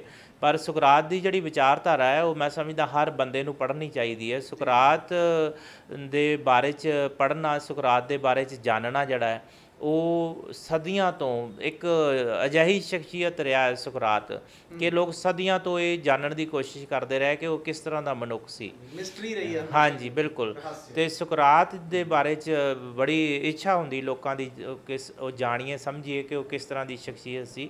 ਬੜਾ ਮਾਣ ਨਾਲ ਸਤਿਕਾਰ ਨਾਲ ਉਹਦਾ ਨਾਂ ਲਿਆ ਜਾਂਦਾ ਹੈ। ਅੱਜ ਵੀ ਜਦੋਂ ਕਿਤੇ ਗੱਲ ਹੁੰਦੀ ਸੱਚਾਈ ਦੀ ਗੱਲ ਹੁੰਦੀ ਹੈ, ਕਿਤੇ ਕਿਸੇ ਨਾਲ ਵਧੀਕੀ ਅਤੇ ਧੱਕੇਸ਼ਾਹੀ ਦੀ ਗੱਲ ਹੁੰਦੀ ਹੈ, ਅਤੇ ਉਦੋਂ ਇਹ ਗੱਲ ਹੁੰਦੀ ਹੈ ਕਿ ਸੁਕਰਾਤ ਬਣ ਕੇ ਕੋਈ ਨਾ ਕੋਈ ਬੌੜੇਗਾ ਅਤੇ ਜਿਹੜਾ ਮਤਲਬ ਕਿ ਇਸ ਜ਼ੁਲਮ ਦੇ ਖਿਲਾਫ, ਇਹ ਹਨੇਰ ਦੇ ਖਿਲਾਫ ਆਪਣੀ ਆਵਾਜ਼ ਬੁਲੰਦ ਕਰੇਗਾ ਅਤੇ ਲੋਕਾਂ ਨੂੰ ਅਤੇ ਸਰਕਾਰ ਨੂੰ, ਹਕੂਮਤਾਂ ਨੂੰ ਅਤੇ ਜ਼ਬਰ ਕਰਨ ਵਾਲੇ ਲੋਕਾਂ ਨੂੰ, ਖਾਸ ਕਰਕੇ ਮੈਂ ਕਹਾਂ ਕਿ ਜ਼ਬਰ ਕਰਨ ਵਾਲੇ ਲੋਕਾਂ ਨੂੰ ਸ਼ਰੇ ਬਾਜ਼ਾਰ ਲਲਕਾਰ ਕੇ ਕਹੇਗਾ ਕਿ ਸੱਚ ਕਦੇ ਮਰਿਆ ਨਹੀਂ, ਸੱਚ ਹਮੇਸ਼ਾ ਹਰ ਦੌਰ ਵਿੱਚ ਜਿਉਂਦਾ ਹੈ, ਉਹ ਪਰਤਦਾ ਹੈ ਅਤੇ ਸੁੱਤੀਆਂ ਜ਼ਮੀਰਾਂ ਨੂੰ ਹਲੂਣਾ ਦੇਣ ਵਾਸਤੇ ਉਹ ਹਰ ਦੌਰ ਵਿੱਚ ਮੁੜਦਾ ਹੈ। ਲੋਕਾਂ ਨੂੰ ਆਖਦਾ ਹੈ ਕਿ ਆਓ ਆਪਾਂ ਸੱਚ ਲਈ ਜੀਵੀਏ ਅਤੇ ਸੱਚ ਲਈ ਆਪਣੀ ਜ਼ਿੰਦਗੀ ਨੂੰ ਲਾ ਦਈਏ। ਸਰ ਆਪਾਂ ਆਮ ਹੀ ਇੱਕ ਨਵੀਂ ਨਾ ਕਾਮਨ ਜੀ ਗੱਲ ਆ ਕਿ ਆਪਾਂ ਸਕੂਲਾਂ ਕਾਲਜਾਂ ਦੀਆਂ ਕੰਧਾਂ 'ਤੇ ਖਾਸ ਕਰ ਪੰਜਾਬੀ ਸਕੂਲਾਂ 'ਤੇ ਆਪਾਂ ਇਹ ਲਿਖਿਆ ਹੋਇਆ ਪੜ੍ਹਦੇ ਹਾਂ ਕਿ ਸਦਾ ਸੱਚ ਬੋਲੋ। ਮੈਨੂੰ ਲੱਗਦਾ ਵੀ ਇਹ ਵੀ ਕਿਤੇ ਨਾ ਕਿਤੇ ਫਿਲਾਸਫੀ ਉਹਨਾਂ ਤੋਂ ਹੀ ਉਪਜੀ ਆ, ਪਰ ਅਸੀਂ ਇਹ ਕਈ ਚੀਜ਼ਾਂ ਕੰਧਾਂ 'ਤੇ ਉਕਰੀਆਂ ਜਮਾਂ ਹੀ ਇਗਨੋਰ ਕਰ ਦਿੰਦੇ ਹਾਂ ਵੀ ਇਹ ਤਾਂ ਇੱਦਾਂ ਹੀ ਆ। ਅਤੇ ਦੂਸਰੀ ਗੱਲ, ਜਿਵੇਂ ਤੁਸੀਂ ਸੁਕਰਾਤ ਬਾਰੇ ਦੱਸਿਆ ਕਿ ਉਹਨਾਂ ਨੇ ਕੰਪਰੋਮਾਈਜ਼ ਨਹੀਂ ਕੀਤਾ, ਸੱਚਾਈ ਦੇ ਲਈ ਦ੍ਰਿੜ ਜਿਹੜਾ ਵਿਸ਼ਵਾਸ ਸੀ ਉਹ ਹੀ ਉਹਨਾਂ ਦੀ ਜਿਹੜਾ ਡੈਥ ਦਾ ਕਾਰਨ ਬਣਿਆ। ਸੋ ਮੈਨੂੰ ਲੱਗਦਾ ਕਿ ਆਪਾਂ ਆਲੇ ਦੁਆਲੇ ਦੇਖਦੇ ਹਾਂ ਕਿ ਹਰੇਕ ਪਰਸਨ ਇਹੀ ਦਿਖਦਾ ਵੀ ਸੁਕਰਾਤ ਵਰਗੀ ਵਿਚਾਰਧਾਰਾ ਬੜੀ ਵਧੀਆ, ਪਰ ਸੁਕਰਾਤ ਸਾਡੇ ਘਰ ਨਾ ਕਿਤੇ ਪੈਦਾ ਹੋ ਜੇ, ਗੁਆਂਢੀਆਂ ਗੁਆਂਢੀਆਂ ਦੇ ਘਰ ਪੈਦਾ ਹੋਵੇ, ਕਿਉਂਕਿ ਹਰ ਕੋਈ ਬੰਦਾ ਕਿਸੇ ਨਾ ਕਿਸੇ ਮੋੜ 'ਤੇ ਆਣ ਕੇ ਜਿਹੜਾ ਸੱਚਾਈ ਦਾ ਪੱਲਾ ਛੱਡਦਾ ਕਈ ਵਾਰ ਨਜ਼ਰ ਆਉਂਦਾ ਜਦੋਂ ਉਹਦੀ ਲਾ ਲਓ ਕਿ ਜਾਨ ਖਤਰੇ 'ਚ ਹੋਵੇ ਜਾਂ ਕਿਸੇ ਵੀ ਤਰ੍ਹਾਂ ਦਾ ਕੋਈ ਫਾਈਨੈਂਸ਼ੀਅਲੀ ਸਟੇਟਸ ਜਾਂ ਕੋਈ ਉਹਨਾਂ ਦਾ ਸਮਾਜਿਕ ਜਿਹੜਾ ਸਟੇਟਸ ਆ ਉਹ ਡਾਊਨ ਹੁੰਦਾ ਹੋਵੇ, ਉਹਦੇ 'ਚੋਂ ਕੰਪਰੋਮਾਈਜ਼ ਕਰ ਹੀ ਜਾਂਦਾ। ਸੋ ਇੰਨਾ ਦ੍ਰਿੜ ਵਿਸ਼ਵਾਸ ਕਿ ਉਹ ਪਰਸਨ ਜਿਹੜਾ ਆ, ਹਕੂਮਤ ਨੇ ਮੈਨੂੰ ਲੱਗਦਾ ਕਿ ਬੜੇ ਲਾਲਚ ਵੀ ਦਿੱਤੇ ਹੋਣਗੇ ਉਹਨਾਂ ਨੂੰ ਕਿ ਤੁਸੀਂ ਆਹ ਚੀਜ਼ਾਂ ਲੈ ਲਓ ਅਤੇ ਜੋ ਅਸੀਂ ਕਹਿੰਦੇ ਹੋ, ਜੋ ਸਾਡਾ ਡਾਇਲੋਗ ਆ ਉਹ ਤੁਸੀਂ ਬੋਲੋ। ਉਹਦੇ ਬਾਰੇ ਥੋੜ੍ਹਾ ਜਿਹਾ ਸਰ ਦੱਸੋ। ਬਿਲਕੁਲ। ਜਦੋਂ ਉਹ ਜੇਲ੍ਹ ਦੇ ਵਿੱਚ ਸੀ ਤਾਂ ਉਹਨੂੰ ਜਿਹੜੇ ਉਹਦੇ ਸਾਥੀ ਸੀ ਉਹਨਾਂ ਨੇ ਖਾਸ ਕਰਕੇ ਫੀਡੋ ਅਤੇ ਕਰਾਈਟੋ ਵਰਗੇ ਜਿਹੜੇ ਉਹਦੇ ਸਾਥੀ ਸੀ, ਉਹਨਾਂ ਨੇ ਪੂਰਾ ਇੰਤਜ਼ਾਮ ਕਰ ਲਿਆ ਕਿ ਉਹਨੂੰ ਜੇਲ੍ਹ ਦੇ ਵਿੱਚੋਂ ਛੁਡਾ ਲਿਆ ਜਾਏਗਾ ਜਾਂ ਰਾਤ ਉਹਨੂੰ ਭਜਾ ਲਿਆ ਜਾਏਗਾ। ਅਤੇ ਜਦੋਂ ਇਸ ਗੱਲ ਦਾ ਖੁਲਾਸਾ ਸੁਕਰਾਤ ਕੋਲ ਉਹਨਾਂ ਨੇ ਕੀਤਾ ਤਾਂ ਉਹਨੇ ਕਿਹਾ ਕਿ ਉਹ ਆਪਣੀ ਮਾਤ ਭੂਮੀ ਨੂੰ ਛੱਡ ਕੇ ਕਿਤੇ ਨਹੀਂ ਜਾਏਗਾ, ਉਹ ਆਪਣੇ ਵਿਚਾਰਾਂ 'ਤੇ ਰਹਿ ਕੇ ਅਡੋਲ ਰਹਿ ਕੇ ਮਰਨਾ ਚਾਹੁੰਦਾ ਹੈ। ਕਿਤੇ ਜੇ ਮੈਂ ਇਸ ਜਿਹੀ ਸਥਿਤੀ ਵਿੱਚ ਜੇ ਮੈਂ ਕਿਤੇ ਭੱਜ ਜਾਵਾਂਗਾ ਤਾਂ ਜਿਹੜੇ ਇਸ ਵੇਲੇ ਮੇਰੀ ਉਮਰ 70 ਸਾਲ ਦੀ ਹੈ, ਜੇ ਮੈਂ ਅਤੇ ਮੁਸ਼ਕਿਲ ਨਾਲ ਮੈਂ 4-5 ਸਾਲ ਹੋਰ ਜੀ ਲਾਂਗਾ ਤਾਂ ਉਹ ਇੱਕ ਤਰ੍ਹਾਂ ਨਾਲ ਜਿਹੜੇ ਉਹ ਲੋਕ ਜਿਹੜੇ ਮੇਰੇ 'ਤੇ ਇਲਜ਼ਾਮ ਲਾ ਰਹੇ ਆ ਉਹ ਸੱਚੇ ਸਾਬਤ ਹੋ ਜਾਣਗੇ ਕਿ ਉਹ ਵੀ ਸੁਕਰਾਤ ਜਿਹੜਾ ਉਹਦੀ ਕਹਿਣੀ ਅਤੇ ਕਥਨੀ ਵਿੱਚ ਫਰਕ ਸੀ। ਹਾਂ, ਇਸ ਕਰਕੇ ਮੈਂ ਨਹੀਂ ਚਾਹੁੰਦਾ ਕਿ ਉਹ ਜਿਹੜੇ ਲੋਕ ਨੇ ਜਿਨ੍ਹਾਂ ਦੀ ਬੁਨਿਆਦ ਝੂਠ 'ਤੇ ਟਿਕੀ ਹੋਈ ਹੈ ਉਹ ਸੱਚੇ ਸਾਬਤ ਹੋ ਜਾਣ। ਇਸ ਕਰਕੇ ਉਹਨੇ ਕਿਹਾ ਕਿ ਮੈਂ ਕਿਤੇ ਭੱਜ ਜਾਣ ਨਾਲੋਂ ਆਪਣੀ ਮਾਤ ਭੂਮੀ ਵਿੱਚ ਰਹਿ ਕੇ ਅਤੇ ਮਰਨਾ ਪਸੰਦ ਕਰਾਂਗਾ, ਆਪਣੇ ਵਿਚਾਰਾਂ 'ਤੇ ਅਡੋਲ ਰਹਿ ਕੇ ਮਰਨਾ ਪਸੰਦ ਕਰਾਂਗਾ। ਮਤਲਬ ਇਸ ਚੀਜ਼ ਦੇ ਰਾਹੀਂ ਆਪਾਂ ਨੂੰ ਇਹ ਪਤਾ ਲੱਗਦਾ ਕਿ ਸੁਕਰਾਤ ਦਾ ਆਪਣੀ ਮਿੱਟੀ ਨਾਲ ਕਿੰਨਾ ਪਿਆਰ ਸੀ। ਮੈਨੂੰ ਲੱਗਦਾ ਸਰ ਕਿ ਮੈਂ ਜਿੰਨਾ ਕਿ ਬੁੱਕ ਪੜ੍ਹੀ ਉਹਦੇ ਵਿੱਚ ਜਿਹੜਾ ਉਹਨਾਂ ਦੀ ਮੌਤ ਤੋਂ ਬਾਅਦ ਜਿਹੜਾ ਉਹਨਾਂ ਦੇ ਚੇਲਿਆਂ ਨੇ ਵੱਖ-ਵੱਖ ਦਿਸ਼ਾਵਾਂ ਦੇ ਵਿੱਚ ਗਏ ਆ, ਹੈ ਨਾ, ਉਸ ਤੋਂ ਬਾਅਦ ਕੁਛ ਕੁ ਭੇਸ ਬਦਲ ਕੇ ਉੱਥੇ ਰਹਿ ਗਏ ਨਾ, ਉਸ ਤੋਂ ਬਾਅਦ ਉਹਨਾਂ ਦੀਆਂ ਜਿਹੜੀਆਂ ਸਿੱਖਿਆਵਾਂ ਉਹ ਪ੍ਰਚਾਰੀਆਂ। ਇਹ ਸਰ ਜਿਹੜੀਆਂ ਸਿੱਖਿਆਵਾਂ ਸੀ ਇਹਨਾਂ ਦੀ ਸੋਰਸਿੰਗ ਫਿਰ ਸਰ ਤੁਸੀਂ ਮਤਲਬ ਕਿਵੇਂ ਪੋਲਿਸ਼ਿੰਗ ਕੀਤੀ ਕਿ ਇਹ ਜਿਹੜਾ ਸਿੱਖਿਆ ਹੈ ਜਾਂ ਇਹ ਤੱਥ ਆ ਇਹਦੇ ਵਿੱਚ ਇੰਨੀ ਸੱਚਾਈ ਆ, ਤਾਂ ਉਹਨੂੰ ਕਿਸ ਕੈਟਾਗਰੀ ਦੇ ਆਧਾਰ 'ਤੇ ਤੁਸੀਂ ਪਰਖ ਕੇ ਫਿਰ ਇਹਦੇ ਵਿੱਚ ਛਾਪਿਆ ਕਿ ਇਹ ਵਾਕਈ ਸੁਕਰਾਤ ਦਾ? ਸੁਕਰਾਤ ਬਾਰੇ ਬਹੁਤ ਸਾਰੀਆਂ, ਜਿਵੇਂ ਮੈਂ ਪਹਿਲਾਂ ਦੱਸਿਆ ਕਿ ਕਹਾਣੀਆਂ ਹੈਗੀਆਂ, ਬਹੁਤ ਸਾਰੀਆਂ ਛੋਟੀਆਂ-ਛੋਟੀਆਂ ਕਥਾਵਾਂ ਹੈਗੀਆਂ, ਉਹਨਾਂ ਨੂੰ ਲੈ ਕੇ ਉਹਨਾਂ ਨੂੰ ਪੜ੍ਹ ਕੇ ਸਮਝ ਕੇ ਪਤਾ ਲੱਗਦਾ ਹੈ ਕਿ ਉਹ ਇੱਕ ਤਰ੍ਹਾਂ ਨਾਲ ਕਿਸ ਤਰ੍ਹਾਂ ਦੀ ਸ਼ਖਸੀਅਤ ਹੈਗੀ ਹੈ। ਜਿਵੇਂ ਸੁਕਰਾਤ ਦੇ ਬਾਰੇ 'ਚ ਇੱਕ ਡਾਇਲੋਗ ਹੈ ਇਸ ਕਿਤਾਬ ਦੇ ਵਿੱਚ ਵੀ ਹੈ। ਉਹਨੇ ਉਹਨਾਂ ਨੂੰ ਕਿਹਾ ਗਿਆ ਕਿ ਵੱਖ-ਵੱਖ ਤਰ੍ਹਾਂ ਦੇ ਦੇਵਤੇ ਜਿਹੜੇ ਨੇ, ਉਦੋਂ ਦੇਵਤਿਆਂ ਨੂੰ ਹੀ ਮਤਲਬ ਕਿ ਵੱਖ-ਵੱਖ ਸ਼ਕਤੀਆਂ ਦੇ ਰੂਪ ਵਿੱਚ ਮੰਨਿਆ ਜਾਂਦਾ ਸੀ। ਹਾਂ, ਤੇ ਉਹਨੇ ਇਹ ਕਿਹਾ ਕਿ ਦੇਵਤਿਆਂ ਨੂੰ ਹੁਕਮ ਦੇਣ ਵਾਲਾ ਵੀ ਕੋਈ ਹੋਵੇਗਾ ਫਿਰ, ਤੇ ਇਸ ਕਰਕੇ ਉਹਦੀ ਸ਼ਖਸੀਅਤ ਤੇ ਇਸ ਕਰਕੇ ਵੀ ਸ਼ੱਕ ਕੀਤਾ ਗਿਆ ਕਿ ਦੇਵਤਿਆਂ ਨੂੰ ਕੌਣ ਹੁਕਮ ਕਰ ਸਕਦਾ ਹੈ। ਸੋ ਇਸ ਕਰਕੇ ਉਹ ਸੁਕਰਾਤ ਇੱਕ ਤਰ੍ਹਾਂ ਨਾਲ ਜਿਹੜੀ ਉਹਦੀ ਆਦਤ ਸੀ ਕਿ ਉਹ ਡਾਇਲੋਗ ਰਾਹੀਂ, ਗੱਲਬਾਤ ਦੇ ਰਾਹੀਂ ਉਹ ਕਿਸੇ ਵੀ ਮਸਲੇ ਦੀ ਤਹਿ ਤੱਕ ਜਾਣਾ ਚਾਹੁੰਦਾ ਸੀ। ਕਿਸੇ ਵੀ ਮਸਲੇ ਦੀ ਥਾਹ ਪਾਉਣ ਲਈ ਉਹ ਸਾਹਮਣੇ ਵਾਲੇ ਨੂੰ ਸਵਾਲ ਕਰਦਾ ਸੀ। ਸਵਾਲਾਂ ਦੇ ਵਿੱਚੋਂ ਹੋਰ ਸਵਾਲ, ਸਵਾਲਾਂ ਦੇ ਵਿੱਚੋਂ ਹੋਰ ਸਵਾਲ ਇਸ ਤਰ੍ਹਾਂ ਨਿਕਲਦੇ ਸੀ। ਇੱਕ ਟਰੋਬੋਲਸ ਨਾਂ ਦਾ ਇੱਕ ਦਾਰਸ਼ਨਿਕ ਹੋਇਆ ਜਿਹਦੀ ਸੁਕਰਾਤ ਦੇ ਨਾਲ ਬਹਿਸ ਹੋਈ, ਜਿਹਦਾ ਮੈਂ ਵਿੱਚ ਜ਼ਿਕਰ ਕੀਤਾ ਹੈ। ਉਹ ਕਹਿੰਦਾ ਹੈ ਕਿ ਜੇ ਤੂੰ ਇਹ ਸਾਬਤ ਕਰ ਦੇਵੇਂ ਕਿ ਸੁਕਰਾਤ ਜਿਹੜਾ ਉਹ ਸ਼ਕਲ ਸੂਰਤ ਤੋਂ ਬਾਹਲਾ ਸੋਹਣਾ ਨਹੀਂ ਸੀ। ਅੱਛਾ ਜੀ। ਤੇ ਉਹਦੇ ਨਾਲ ਬਹਿਸ ਇਸ ਕਰਕੇ ਹੋਈ ਕਿ ਜੇ ਤੂੰ ਸਾਬਤ ਕਰ ਦੇਵੇਂ ਕਿ ਤੂੰ ਮੇਰੇ ਤੋਂ ਵੱਧ ਸੋਹਣਾ ਹੈ ਤਾਂ ਮੈਂ ਇੱਕ ਤਰ੍ਹਾਂ ਨਾਲ ਤੇਰੀ ਸ਼ਾਗਿਰਦੀ ਮੰਨ ਲਵਾਂਗਾ, ਤੇਰੀ ਅਧੀਨਗੀ ਮੰਨ ਲਵਾਂਗਾ। ਤੇ ਸੁਕਰਾਤ ਨੇ ਇਹ ਸ਼ਰਤ ਪ੍ਰਵਾਨ ਕਰ ਲਈ। ਜਦੋਂ ਇਹ ਸ਼ਰਤ ਪ੍ਰਵਾਨ ਕਰ ਲਈ ਤੇ ਪੂਰੇ ਏਥਨਸ ਸ਼ਹਿਰ ਦੇ ਵਿੱਚ ਇਹ ਰੌਲਾ ਪੈ ਗਿਆ ਕਿ ਸੁਕਰਾਤ ਇਸ ਗੱਲ ਨੂੰ ਕਿਵੇਂ ਮਤਲਬ ਉਹਨੂੰ ਸਾਬਤ ਕਰੇਗਾ। ਇਹ ਤਾਂ ਬੜਾ ਔਖਾ ਕੰਮ ਹੈ, ਕਿਉਂਕਿ ਟਰੋਬੋਲਸ ਜਿਹੜਾ ਉਹ ਸ਼ਕਲ ਸੂਰਤ ਪੱਖੋਂ ਬੜਾ ਸੋਹਣਾ ਸੁਨੱਖਾ ਸੀ। ਉਹਨੇ ਇਹ ਗੱਲ ਨੂੰ ਇੱਕ ਤਰ੍ਹਾਂ ਨਾਲ ਸਵੀਕਾਰ ਕਰ ਲਿਆ ਤੇ ਲੋਕਾਂ ਨੇ ਕਿਹਾ ਕਿ ਕੋਈ ਨਾ ਕੋਈ ਗੱਲ ਜ਼ਰੂਰ ਹੋਏਗੀ। ਤਾਂ ਉਸ ਵੇਲੇ ਜਿਹੜੀਆਂ ਬਹਿਸਾਂ ਹੁੰਦੀਆਂ ਸੀ ਏਥਨਸ ਦੇ ਵਿੱਚ, ਬਹਿਸਾਂ ਜਿਹੜੀਆਂ ਏਥਨਸ ਦੇ ਵਿੱਚ ਇੱਕ ਖਾਸ ਟਿਕਾਣਾ ਹੁੰਦਾ ਸੀ ਇੱਕ ਪਹਾੜੀ ਦੇ ਉੱਤੇ ਜਿਹਨੂੰ ਏਥਨਸ ਦੀ ਕੰਧ ਕਿਹਾ ਜਾਂਦਾ ਸੀ। ਉੱਥੇ ਬਹਿਸ ਹੁੰਦੀ ਸੀ ਤੇ ਉਹ ਬਹਿਸ ਦੇ ਵਿੱਚ ਇੱਕ ਦਿਨ ਸ਼ਾਮ ਨੂੰ ਜਦੋਂ ਇਹ ਬਹਿਸ ਸ਼ੁਰੂ ਹੋਈ ਜਿਹਦੇ ਵਿੱਚ ਸੈਂਕੜੇ ਲੋਕ ਜਿਹੜੇ ਸ਼ਾਮਲ ਹੋਏ, ਤਾਂ ਉਹ ਸੁਕਰਾਤ ਨੇ ਉਸ ਤੋਂ ਪਹਿਲਾਂ ਇੱਕ ਗਿਆਨ ਹਾਸਲ ਕੀਤਾ ਸੀ ਜਿਹਦੇ ਵਿੱਚ ਉਹਨੇ ਉਸ ਦਾਰਸ਼ਨਿਕ ਨੂੰ ਹਰਾਇਆ। ਉਹ ਕੀ ਸੀ ਕਿ ਇੱਕ ਦਿਨ ਉਹ ਲੰਘ ਰਿਹਾ ਸੀ ਬਾਜ਼ਾਰ ਦੇ ਵਿੱਚੋਂ ਤੇ ਕੋਈ ਘੁਮਿਆਰ ਜਿਹੜੇ ਉਹ ਘੜੇ ਬਣਾ ਰਿਹਾ ਸੀ, ਸੁਰਾਹੀਆਂ ਬਣਾ ਰਿਹਾ ਸੀ। ਤੇ ਉਹਨੇ ਕਿਹਾ ਕਿ ਇਹ ਸੁਰਾਹੀਆਂ ਜਿਹੜੀਆਂ ਪਈਆਂ ਹੈ ਪਾਣੀ ਪੀਣ ਵਾਲੀਆਂ ਜਾਂ ਸ਼ਰਾਬ ਪੀਣ ਵਾਲੀਆਂ ਸੁਰਾਹੀਆਂ ਜਿਹੜੀਆਂ ਮਿੱਟੀ ਦੀਆਂ ਬਣਾਈਆਂ ਪਈਆਂ ਹੈ, ਇਹਨਾਂ ਦੇ ਵਿੱਚ ਕੋਈ ਇੱਕੋ ਜਿਹੀਆਂ ਵੇਖਣ ਨੂੰ ਦਿਸਦੀਆਂ ਹੈ ਪਰ ਇਹਨਾਂ ਦੇ ਵਿੱਚ ਕੋਈ ਖਾਸ ਵੀ ਹੈਗੀ ਹੈ। ਤਾਂ ਘੁਮਿਆਰ ਨੇ ਇਹ ਗੱਲ ਕੀਤੀ ਕਿ ਜਿਹੜੀ ਸੁਰਾਹੀ ਆਪਦਾ ਕੰਮ ਕਰਨ ਵਿੱਚ ਮਤਲਬ ਇੱਕ ਪਾਣੀ ਨੂੰ ਦੂਸਰੇ ਭਾਂਡੇ ਵਿੱਚੋਂ ਲੱਦਣ ਵਿੱਚ ਬਹੁਤ ਚੰਗੇ ਢੰਗ ਨਾਲ ਉਹ ਇਸ ਕੰਮ ਨੂੰ ਨਿਭਾਵੇ, ਉਹ ਜ਼ਿਆਦਾ ਖੂਬਸੂਰਤ ਅਸੀਂ ਕਹਿ ਸਕਦੇ ਹਾਂ। ਉਹਦੀ ਜੇਨ ਵਿੱਚ ਇਹ ਆਈ ਗੱਲ ਕਿ ਇੱਥੋਂ ਉਹਨੇ ਇਹ ਸਿੱਖਿਆ ਕਿ ਜਿਹੜਾ ਵਿਅਕਤੀ, ਜਿਹੜਾ ਕੋਈ, ਚਾਹੇ ਅਸੀਂ ਵਿਅਕਤੀ ਕਹਿ ਲਈਏ, ਚਾਹੇ ਸਾਡੇ ਸਰੀਰ ਦਾ ਕੋਈ ਆਰਗਨ ਕਹਿ ਲਈਏ, ਚਾਹੇ ਕੋਈ ਹੋਰ ਮਤਲਬ ਕਿ ਜ਼ਿੰਦਗੀ ਦਾ ਪੱਖ ਹੈਗਾ, ਜਿਹੜਾ ਕੋਈ ਬੰਦਾ ਆਪਦੇ ਕਾਰਜ ਨੂੰ ਸਭ ਤੋਂ ਵਧੀਆ ਢੰਗ ਦੇ ਨਾਲ ਨਿਭਾਉਣ ਵਿੱਚ ਸਫਲ ਹੁੰਦਾ ਹੈ, ਉਹਨੂੰ ਉੱਤਮ ਮੰਨਿਆ ਜਾਏਗਾ। ਚਾਹੇ ਉਹ ਅੰਗ ਆ, ਚਾਹੇ ਉਹ ਹਾਂਜੀ। ਅੱਛਾ, ਇਹ ਇੱਕ ਵਿਚਾਰ ਉਹਦੇ ਕੋਲ ਆ ਗਿਆ। ਇਸ ਵਿਚਾਰ ਦੇ ਨਾਲ ਉਹਨੇ ਕਿਹਾ ਕਿ ਜਦੋਂ ਉਹ ਟਰੋਬੋਲਸ ਨਾਲ ਉਹਦੀ ਬਹਿਸ ਹੋਈ ਤੇ ਉਹਨੇ ਕਿਹਾ ਕਿ ਅੱਖਾਂ ਤੋਂ ਪਹਿਲਾਂ ਸ਼ੁਰੂ ਹੋਇਆ। ਉਹ ਕਹਿੰਦਾ ਹੈ ਕਿ ਟਰੋਬੋਲਸ ਨੇ ਕਿਹਾ ਕਿ ਤੂੰ ਦੱਸ ਕਿ ਮੇਰੀਆਂ ਅੱਖਾਂ ਖੂਬਸੂਰਤ ਨੇ ਕਿ ਤੇਰੀਆਂ ਅੱਖਾਂ ਖੂਬਸੂਰਤ ਨੇ। ਉਹ ਕਹਿੰਦਾ ਹੈ ਕਿ ਤੇਰੀਆਂ ਅੱਖਾਂ ਜਿਹੜੀਆਂ ਛੋਟੀਆਂ ਨੇ ਤੇ ਮੇਰੀਆਂ ਅੱਖਾਂ ਜਿਹੜੀਆਂ ਵੱਡੀਆਂ ਨੇ, ਇਸ ਕਰਕੇ ਮੈਂ ਇੱਕ ਪਾਸੇ ਤੋਂ ਦੂਸਰੇ ਪਾਸੇ ਨੂੰ ਜ਼ਿਆਦਾ ਦੂਰ ਤੱਕ ਦੇਖ ਸਕਦਾ, ਮੈਂ ਉੱਪਰ ਨੂੰ ਥੱਲੇ ਨੂੰ ਜ਼ਿਆਦਾ ਦੇਖ ਸਕਦਾ। ਇਸ ਕਰਕੇ ਕਹਿ ਸਕਦੇ ਹਾਂ ਕਿ ਜਿਹੜੀ ਚੀਜ਼ ਆਪਣੇ ਕਰਤੱਵ ਨੂੰ ਜ਼ਿਆਦਾ ਵਧੀਆ ਢੰਗ ਨਾਲ ਨਿਭਾਉਂਦੀ ਹੈ ਉਹਨੂੰ ਅਸੀਂ ਖੂਬਸੂਰਤ ਮੰਨਾਂਗੇ, ਨਾ ਕਿ ਉਹ ਜਿਹੜੀ ਵਧੀਆ ਢੰਗ ਨਾਲ ਆਪਣੇ ਕਰਤੱਵ ਨੂੰ ਨਹੀਂ ਨਿਭਾ ਸਕਦੀ ਉਹਨੂੰ ਮੰਨਿਆ ਜਾਏਗਾ। ਇਸ ਢੰਗ ਨਾਲ ਉਹਨੇ ਇੱਕ ਅੰਗ 'ਤੇ ਗੱਲ ਕਰਕੇ ਟਰੋਬੋਲਸ ਨੂੰ ਹਰਾ ਦਿੱਤਾ ਸੀ ਤੇ ਲੋਕਾਂ ਨੇ ਕਿਹਾ ਸੀ ਕਿ ਲੋਕਾਂ ਨੇ ਉਸ ਵੇਲੇ ਸੁਕਰਾਤ ਦੀ ਸਿਆਣਪ ਦਾ ਲੋਹਾ ਮੰਨਿਆ। ਇਹ ਬਹੁਤ ਵੱਡੀ ਮਤਲਬ ਤੁਸੀਂ ਕਹਿ ਸਕਦੇ ਹੋ ਕਿ ਘਟਨਾ ਸੀ ਜਿਹੜੀ, ਕਿਉਂਕਿ ਉਹ ਇਹ ਚੀਜ਼ਾਂ ਸਰ ਮੈਂ ਵੀ ਸੁਣੀਆਂ ਕਿ ਉੱਥੇ ਬਹਿਸ ਬਹੁਤ ਹੁੰਦੀ ਸੀ। ਜਿਵੇਂ ਆਪਣੇ ਕਹਿੰਦੇ ਹੁੰਦੇ ਵੀ ਗਲੀ ਮਹੱਲੇ ਮੋੜ ਜਾਂ ਆਪਾਂ ਤਖਤਪੋਸ਼ ਕਹਿ ਸਕਦੇ ਹਾਂ। ਸੋ ਯੂਨਾਨ ਦੇ ਵਿੱਚ ਇੱਦਾਂ ਦੀਆਂ ਜਗ੍ਹਾ ਹੁੰਦੀਆਂ ਸੀ ਜਿਹਦੇ ਵਿੱਚ ਵੱਖ-ਵੱਖ ਜਿਹੜੇ ਦਾਰਸ਼ਿਕ ਨੇ ਉਹ ਆਪਣੇ ਵਿਚਾਰਧਾਰਾ ਨੂੰ ਲੈ ਕੇ ਬਹਿਸ ਕਰਦੇ ਹੁੰਦੇ ਸੀ। ਇਹਦੇ ਵਿੱਚ ਇੱਥੇ ਇਹ ਵੀ ਅਸੀਂ ਕਹਿ ਸਕਦੇ ਹਾਂ ਕਿ ਸੁਹੱਪਣ ਦਾ ਭਾਵ ਇਹ ਨਹੀਂ ਕਿ ਸ਼ਕਲ ਸੂਰਤ ਤੋਂ ਕੋਈ ਜ਼ਿਆਦਾ ਸੋਹਣਾ ਹੈ ਤੇ ਉਹ ਜ਼ਿਆਦਾ ਸੋਹਣਾ ਹੈ। ਉਹਦਾ ਮਤਲਬ ਇਹ ਸੀ ਕਿ ਅੰਦਰੂਨੀ ਤੌਰ 'ਤੇ ਜਿਹੜਾ ਅੰਦਰੂਨੀ ਸੁਹੱਪਣ ਹੈ ਨਾ, ਮੁੱਲ ਉਹਦਾ ਹੋਣਾ ਚਾਹੀਦਾ। ਹਾਂ, ਮਤਲਬ ਸ਼ਕਲ ਸੂਰਤ ਉਹਨੇ ਮਾਇਨੇ ਨਹੀਂ ਰੱਖਦੀ, ਮਤਲਬ ਜਿਹੜਾ ਅੰਦਰੂਨੀ ਸੁਹੱਪਣ ਹੈ ਮਨੁੱਖ ਦਾ, ਅੰਦਰੂਨੀ ਕਰੈਕਟਰ ਕਿਰਦਾਰ ਹੈ, ਉਹ ਜ਼ਿਆਦਾ ਸੋਹਣਾ ਹੋਣਾ ਚਾਹੀਦਾ, ਪਾਵੇ ਸੀ।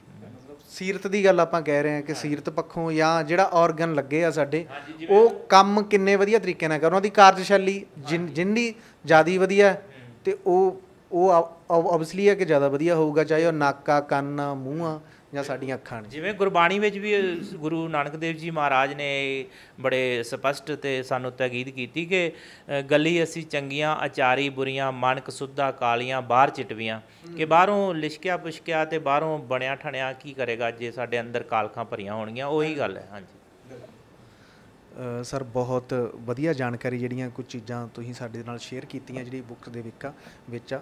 ਬਾਕੀ ਅਸੀਂ ਚਾਹਾਂਗੇ ਕਿ ਜੇ ਇੱਦਾਂ ਦੀਆਂ ਹੋਰ ਜਾਣਕਾਰੀਆਂ ਜਿਹੜੀਆਂ ਤੁਸੀਂ ਗ੍ਰਹਿਣ ਕਰਨੀਆਂ ਚਾਹੁੰਦੇ ਹੋ ਸੁਕਰਾਤ ਦੇ ਬਾਰੇ, ਜਿਹੜਾ ਕਿ ਹਮੇਸ਼ਾ ਹੀ ਮਿਸਟਰੀ ਰਿਹਾ ਸਾਡੇ ਲਈ, ਕਿ ਇਹਦੇ ਵਿੱਚ ਮਤਲਬ ਇੱਦਾਂ ਦਾ ਕਰੈਕਟਰ ਜਿਹੜਾ ਰਿਹਾ ਹੈ ਜਿਹਨੇ ਸਮੇਂ ਦੀ ਹਕੂਮਤ ਨੂੰ ਚੈਲੰਜ ਕੀਤਾ, ਅਤੇ ਉਹਨਾਂ ਦੀਆਂ ਜਿਹੜੀਆਂ ਸਿੱਖਿਆਵਾਂ ਉਹ ਅਸੀਂ ਵੱਖ-ਵੱਖ ਕਿਤਾਬਾਂ ਦੇ ਵਿੱਚੋਂ ਪੜ੍ਹੀਆਂ ਨੇ ਜਾਂ ਔਨਲਾਈਨ ਵੀ ਕਈ ਜਗ੍ਹਾ 'ਤੇ ਉਹਨਾਂ ਦਾ ਜ਼ਿਕਰ ਆਉਂਦਾ ਆ। ਸੋ ਆਪਾਂ ਚਾਹਾਂਗੇ ਕਿ ਤੁਸੀਂ ਸਾਰੇ ਇਹ ਬੁੱਕ ਜਿਹੜੀ ਆ ਸਰ ਵੱਲੋਂ ਲਿਖੀ ਗਈ ਆ, ਇਹਦੇ ਪਿੱਛੇ 10 ਸਾਲ ਦੀ ਮਿਹਨਤ ਆ। ਸੋ ਮੈਨੂੰ ਲੱਗਦਾ ਹੈ ਕਿ 10 ਸਾਲ ਇੱਕ ਜ਼ਿੰਦਗੀ ਦਾ ਬਹੁਤ ਵੱਡਾ ਹਿੱਸਾ ਹੁੰਦਾ ਆ। ਸੋ ਮੈਂ ਚਾਹਾਂਗਾ ਕਿ ਆਪ ਸਭ ਸਾਰੇ ਇਹ ਬੁੱਕ ਜਿਹੜੀ ਆ ਉਹ ਜਾ ਕੇ ਖਰੀਦ ਕੇ ਇੱਕ ਵਾਰ ਜ਼ਰੂਰ ਪੜ੍ਹੋ, ਅਤੇ ਨਾਲੇ ਥੋੜ੍ਹਾ ਜਿਹਾ ਇਹਦੇ ਨਾਲ ਇਹ ਵੀ ਹੋਊਗਾ ਕਿ ਅਸੀਂ ਜਿਹੜਾ ਅੱਜ ਕੱਲ੍ਹ ਦਾ ਫੋਨ, ਜਿਹੜੇ ਆਪਾਂ ਔਨਲਾਈਨ ਫੋਨ ਜਾਂ ਟਿਕਟੋਕ 'ਤੇ ਜਾਂ ਹੋਰ ਬਹੁਤ ਸਾਰੀਆਂ ਚੀਜ਼ਾਂ ਵੀਡੀਓ ਜਾਂ ਦੇਖਦੇ ਰਹਿੰਦੇ ਹਾਂ, ਔਨਲਾਈਨ ਜਿਹੜਾ ਵੀ ਆ ਪਲੇਟਫਾਰਮ ਉਹਦੇ ਨਾਲ ਜ਼ਿਆਦਾ ਜੁੜੇ ਹੋਏ ਆ। ਸੋ ਜੇ ਅਸੀਂ ਆਪਣੇ ਘਰ ਤੋਂ ਸ਼ੁਰੂ ਕਰੀਏ, ਜੇ ਰੋਜ਼ ਦਾ ਇੱਕ ਪੰਨਾ ਵੀ ਰੋਜ਼ ਪੜ੍ਹੀਏ, ਤਾਂ ਕਿਤੇ ਨਾ ਕਿਤੇ ਸਾਡੀ ਆਦਤ ਜਿਹੜੀ ਆ ਬਦਲੂਗੀ। ਜੇ ਅਸੀਂ ਬਦਲਾਂਗੇ ਸਾਡੇ ਬੱਚੇ ਬਦਲਣਗੇ, ਸਾਡਾ ਆਲਾ ਦੁਆਲਾ ਬਦਲੂਗਾ। ਸਰ ਤੁਸੀਂ ਕੀ ਮੈਸੇਜ ਦੇਣਾ ਚਾਹੁੰਦੇ ਹੋ ਆਪਣੇ ਆਲੇ ਦੁਆਲੇ ਨੂੰ ਕਿ ਇਹ ਬੁੱਕ ਜਿਹੜੀ ਆ ਉਹਨਾਂ ਦੇ ਜੀਵਨ ਦੇ ਵਿੱਚ ਕਿਸ ਹਿਸਾਬ ਨਾਲ ਸੁਧਾਰ ਲਿਆ ਸਕਦੀ ਆ ਜਾਂ ਕੁਝ ਸਿੱਖਿਆ ਦਾ ਕੇਂਦਰ ਬਿੰਦੂ ਬਣ ਸਕਦੀ ਆ, ਅਤੇ ਕਿਉਂ ਆਪਾਂ ਸਾਰੇ ਲੋਕਾਂ ਨੂੰ ਰਿਕਮੈਂਡ ਕਰੀਏ? ਥੋੜ੍ਹਾ ਜਿਹਾ ਸਾਰੇ ਲੋਕਾਂ ਨੂੰ ਦੱਸ ਦਿਓ। ਮੈਂ ਕੋਈ ਇੰਨਾ ਵੱਡਾ ਨਾਲੇ ਦੱਸ ਵੀ ਦਿਓ ਸਰ ਇਹਨਾਂ ਦਾ ਪ੍ਰਾਈਜ਼ ਕੀ ਆ ਅਤੇ ਕਿੱਥੋਂ ਮਿਲ ਸਕਦੀ ਆ? ਹਾਂ, ਇਹ ਸੰਗਮ ਪਬਲੀਕੇਸ਼ਨ ਵਾਲਿਆਂ ਕੋਲੋਂ, ਮਤਲਬ ਸੰਗਮ ਪਬਲੀਕੇਸ਼ਨ ਸਮਾਣਾ ਵਾਲਿਆਂ ਨੇ ਛਾਪੀ ਹੈ। ਬਹੁਤ ਵਧੀਆ ਅੱਛਾ ਪੇਪਰ ਲਾ ਕੇ ਉਹਨਾਂ ਨੇ ਇਹਨੂੰ ਬੜੇ ਰੀਝ ਨਾਲ ਬਣਾਇਆ, ਅਤੇ ਇਹਦਾ ਮੁੱਲ ਕੋਈ 200 ਰੁਪਏ ਹੈ। ਜੇ ਅਸੀਂ ਦੁਕਾਨ ਤੋਂ ਖਰੀਦਦੇ ਹਾਂ ਸ਼ਾਇਦ 150 ਰੁਪਏ ਦੀ ਮਿਲ ਜਾਂਦੀ ਹੈ।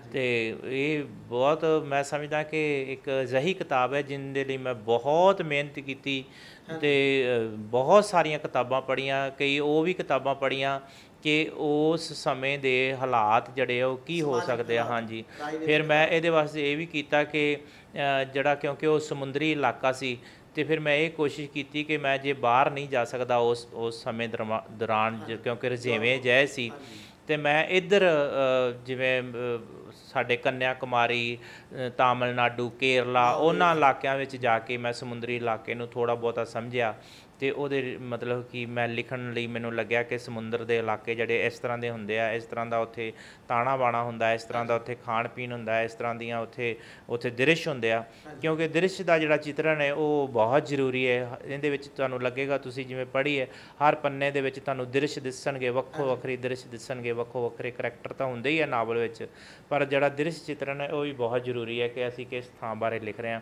ਸੋ ਐਂ ਹੀ ਮੈਂ ਸਮਝਦਾ ਕਿ ਕਾਗਜ਼ ਕਾਲੇ ਕਰ ਦੇਣੇ ਉਹ ਕੋਈ ਫਾਇਦਾ ਨਹੀਂ, ਉਹਨਾਂ ਦਾ ਬਹੁਤ ਸਾਰਾ ਕੁਝ ਲਿਖਿਆ ਜਾ ਰਿਹਾ, ਪਰ ਜਿਹੜਾ ਕੋਈ ਇਸ ਤਰ੍ਹਾਂ ਦਾ ਮੁੱਲਵਾਨ ਲਿਖਿਆ ਜਾ ਰਿਹਾ ਉਹਦੀ ਸਰੋਤੇ ਕਦਰ ਵੀ ਕਰਦੇ ਆ। ਮੈਂ ਇਹ ਜ਼ਰੂਰ ਕਹਿਣਾ ਚਾਹਾਂਗਾ ਕਿ ਇੱਕ ਸ਼ਾਇਰ ਨੇ ਲਿਖਿਆ ਸੁਕਰਾਤ ਬਾਰੇ, ਜਦੋਂ ਉਹਨਾਂ ਦਾ ਚੇਨ ਚੱਕਰ ਮੇਰੇ ਜੇਨ 'ਚ ਆਉਂਦਾ ਹੈ, ਅਤੇ ਉਹ ਕਿਸੇ ਸ਼ਾਇਰ ਨੇ ਲਿਖਿਆ ਹੈ ਕਿ ਦਹਿਕ ਦੇ ਅੰਗਿਆਰਾਂ 'ਤੇ ਸੌਂਦੇ ਰਹੇ ਨੇ ਲੋਕ, ਦਹਿਕ ਦੇ ਅੰਗਿਆਰਾਂ 'ਤੇ ਸੌਂਦੇ ਰਹੇ ਨੇ ਲੋਕ, ਇਸ ਤਰ੍ਹਾਂ ਵੀ ਰਾਤ ਨੂੰ ਰੁਸ਼ਨਾਉਂਦੇ ਰਹੇ ਨੇ ਲੋਕ, ਤੋੜ ਕੇ ਮਜਬੂਰੀਆਂ ਦੇ ਸੰਗਲਾਂ ਨੂੰ ਆਦ ਤੋਂ, ਤੋੜ ਕੇ ਮਜਬੂਰੀਆਂ ਦੇ ਸੰਗਲਾਂ ਨੂੰ ਆਦ ਤੋਂ, ਜ਼ੁਲਮ ਦੇ ਗਲ ਸੰਗਲੀ ਪਾਉਂਦੇ ਰਹੇ ਨੇ ਲੋਕ। ਸੋ ਇਸ ਕਰਕੇ ਸੁਕਰਾਤ ਅਜਿਹੀ ਹਸਤੀ ਹੈ ਜਿਹੜੀ ਹਕੂਮਤ ਚਾਹੇ ਕਿੰਨੀ ਵੀ ਵੱਡੀ ਕਿਉਂ ਨਾ ਹੋਵੇ, ਉਹਦੇ ਸਾਹਮਣੇ ਖੜ ਕੇ ਉਹ ਹਕੂਮਤ ਨੂੰ ਲਲਕਾਰ ਸਕਦੀ ਹੈ। ਅਤੇ ਜਦੋਂ ਸੁਕਰਾਤ ਦੀ ਮੌਤ ਹੋ ਜਾਂਦੀ ਹੈ ਅਤੇ ਉਹਦੇ ਕੁਝ ਹੀ ਸਮੇਂ ਬਾਅਦ ਉਹ ਹਕੂਮਤ ਢਹਿ ਢੇਰੀ ਹੋ ਜਾਂਦੀ ਹੈ। ਲੋਕਾਂ ਦੇ ਵਿੱਚ ਇੰਨਾ ਰੋਸ, ਗੁੱਸਾ ਅਤੇ ਆਕਰੋਸ਼ ਪੈਦਾ ਹੁੰਦਾ ਹੈ ਕਿ ਸੁਕਰਾਤ ਦੀ ਜਿਹੜੀ ਸ਼ਖਸੀਅਤ ਹੈ ਉਹ ਇੱਕ ਤਰ੍ਹਾਂ ਨਾਲ ਹਰ ਗਲੀ ਮੁਹੱਲੇ ਚੁਰਾਹੇ 'ਚ ਸੁਕਰਾਤ ਪੈਦਾ ਕਰ ਦਿੰਦੀ ਹੈ, ਜਿਹੜੀ ਹਕੂਮਤ ਲਈ ਇੱਕ ਤਰ੍ਹਾਂ ਨਾਲ ਇੰਨੀ ਵੱਡੀ ਚੁਣੌਤੀ ਬਣ ਜਾਂਦੇ ਆ ਕਿ ਉਹ ਇੱਕ ਦਿਨ ਉਸ ਹਕੂਮਤ ਦਾ ਇੱਕ ਤਰ੍ਹਾਂ ਨਾਲ ਉਹਨੂੰ ਮਲੀਆ ਮੇਟ ਕਰ ਦਿੰਦੇ ਆ। ਤੇ ਸੁਕਰਾਤ ਜਿਹੜਾ ਅੱਜ ਵੀ ਜਿਉਂਦਾ ਹੈ। ਉਹ ਲੋਕ ਜਿਹੜੇ ਜਾਬਰ ਲੋਕ ਸਨ, ਜਿਹੜੇ ਗੱਦੀਆਂ ਤੇ ਬੈਠੇ ਆਪਣੇ ਆਪ ਨੂੰ ਸਮਝਦੇ ਸਨ ਕਿ ਇਹ ਸ਼ਾਇਦ ਸਦੀਵੀ ਹੈ, ਉਹ ਕਦੋਂ ਦੇ ਚਲੇ ਗਿਆ। ਸੁਕਰਾਤ ਸਾਡੇ ਹੋਣ ਤੋਂ ਬਾਅਦ ਵੀ ਜਿਉਂਦਾ ਰਹੇਗਾ ਤੇ ਸੁਕਰਾਤ ਅੱਜ ਵੀ ਹੈ। ਉਹ ਅੱਜ ਵੀ ਕਿਸੇ ਨਾ ਕਿਸੇ ਗਲੀ ਮੁਹੱਲੇ ਚੁਰਾਹੇ ਵਿੱਚ ਖੜ ਕੇ ਸਾਨੂੰ ਲਲਕਾਰਦਾ ਹੈ ਕਿ ਆਪਣੀਆਂ ਜ਼ਮੀਰਾਂ ਨੂੰ ਜਗਾ ਕੇ ਰੱਖੋ। ਸ਼ੁਕਰੀਆ ਸਰ, ਬਹੁਤ ਬਹੁਤ ਮਿਹਰਬਾਨੀ। ਸੋ ਤੁਸੀਂ ਜੁੜੇ ਰਹੋ ਆਉਣ ਵਾਲੀਆਂ ਵੀਡੀਓਜ਼ ਦੇ ਵਿੱਚ। ਤੇ ਆਪਾਂ ਸਰ ਪੂਰੀ ਕੇਅਰ ਏਸ਼ੀਆ ਟੀਮ ਵੱਲੋਂ ਤੇ ਸਾਡੇ ਨਾਲ ਜਿੰਨੇ ਵੀ ਸਰੋਤੇ ਜੁੜੇ ਆ, ਆਪ ਜੀ ਦਾ ਅਸੀਂ ਧੰਨਵਾਦ ਕਰਦੇ ਹਾਂ ਕਿ ਆਪ ਜੀ ਨੇ ਕੀਮਤੀ ਸਮਾਂ ਕੱਢਿਆ ਜੀ ਸਾਡੇ ਵਾਸਤੇ। ਬਹੁਤ ਬਹੁਤ ਸ਼ੁਕਰੀਆ। ਬਹੁਤ ਬਹੁਤ ਸ਼ੁਕਰੀਆ।